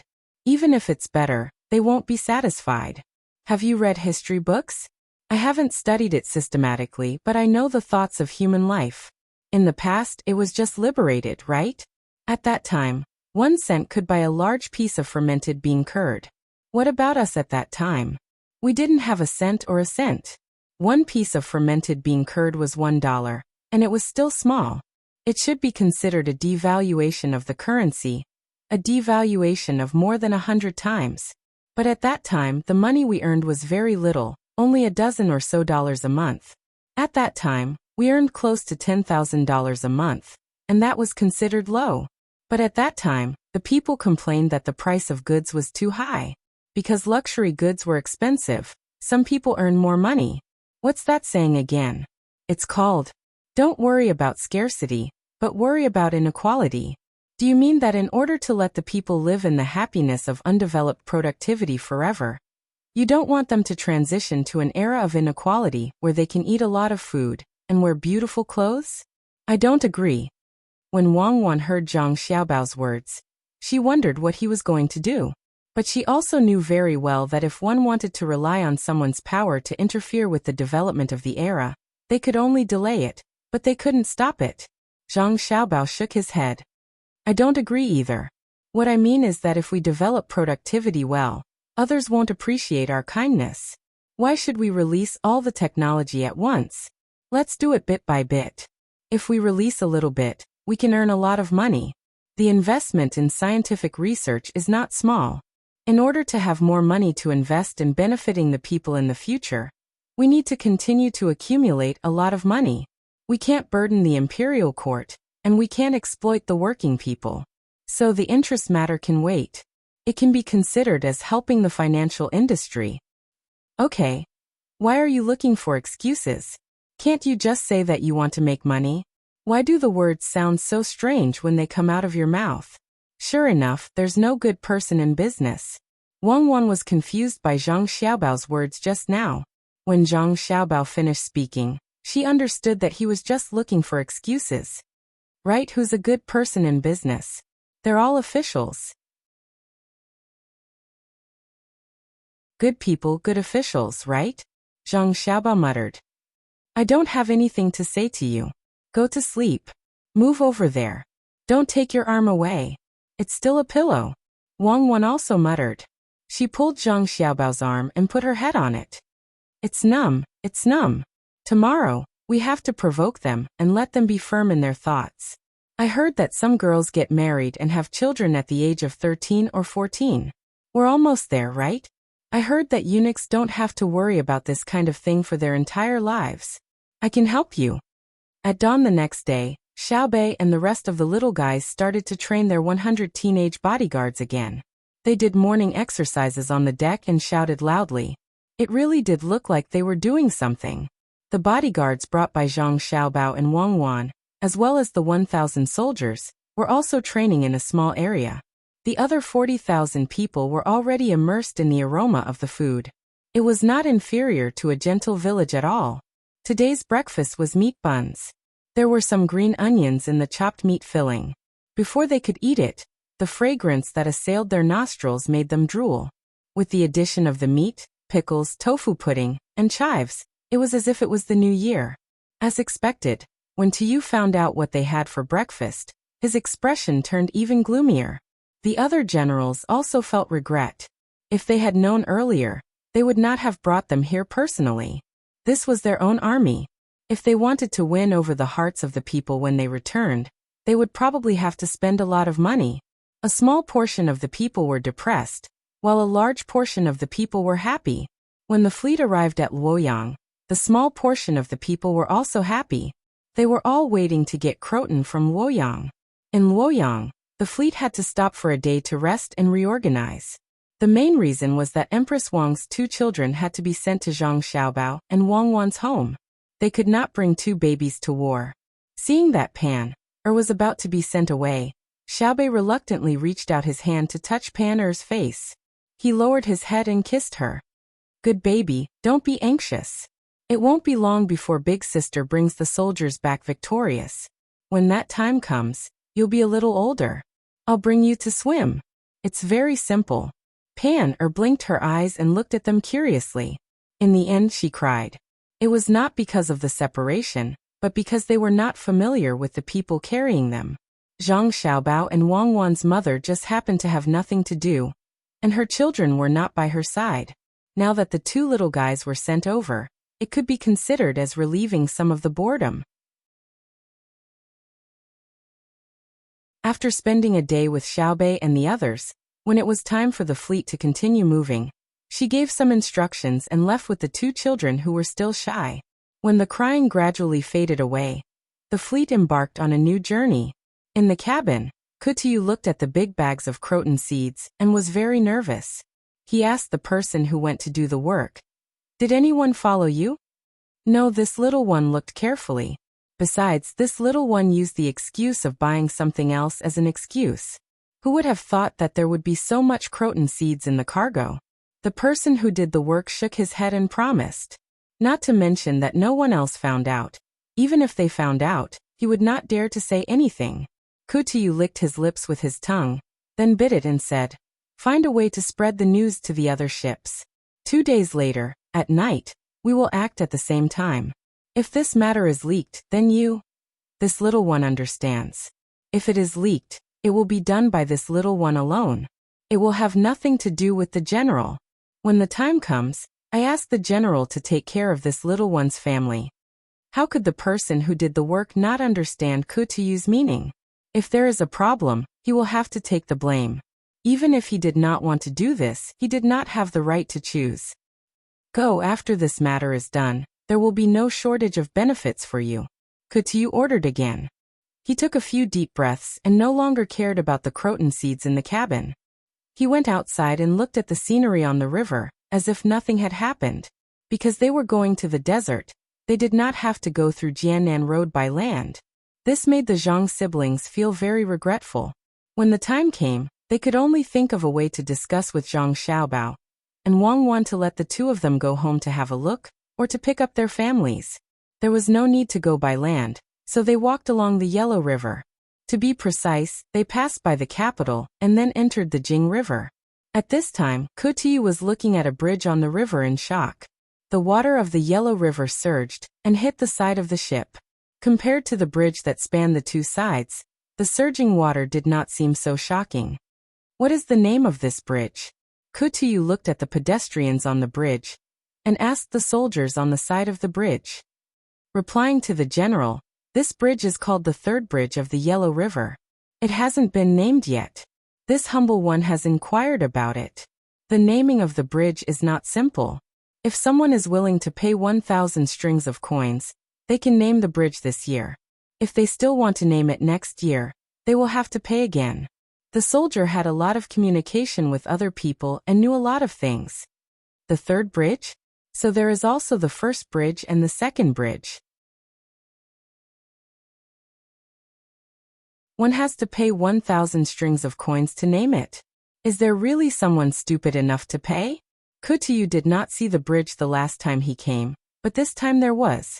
It seemed that there was more than one bridge, which made him feel strange. What was even more strange was that they were willing to spend money to name it. The soldier said again, "There is. The first bridge and the second bridge have been named. The first bridge is called the 10,000 Zhang Cloth Line, and the second bridge is called the Wei River Boat Transport. General, this bridge was built by the Zhang family and the Wang family. The Zhang family and the Wang family are really capable. They can actually build a bridge on the river. Also, their daily meals are good. Good, you eat it. It is not small, it is not small." Kutiyu really did not know that the bridge was built by the Zhang family and the Wang family. Seeing it with his own eyes today, not only did he not have the heart to applaud Zhang Xiaobao and Wang Wan, but his mood became heavier. The more capable the two families were, the more difficult his life in the Commander-in-Chief manner would be. You're tuning in to the Earbook Haven YouTube channel. Don't forget to subscribe and join us on this journey to catch the most captivating stories.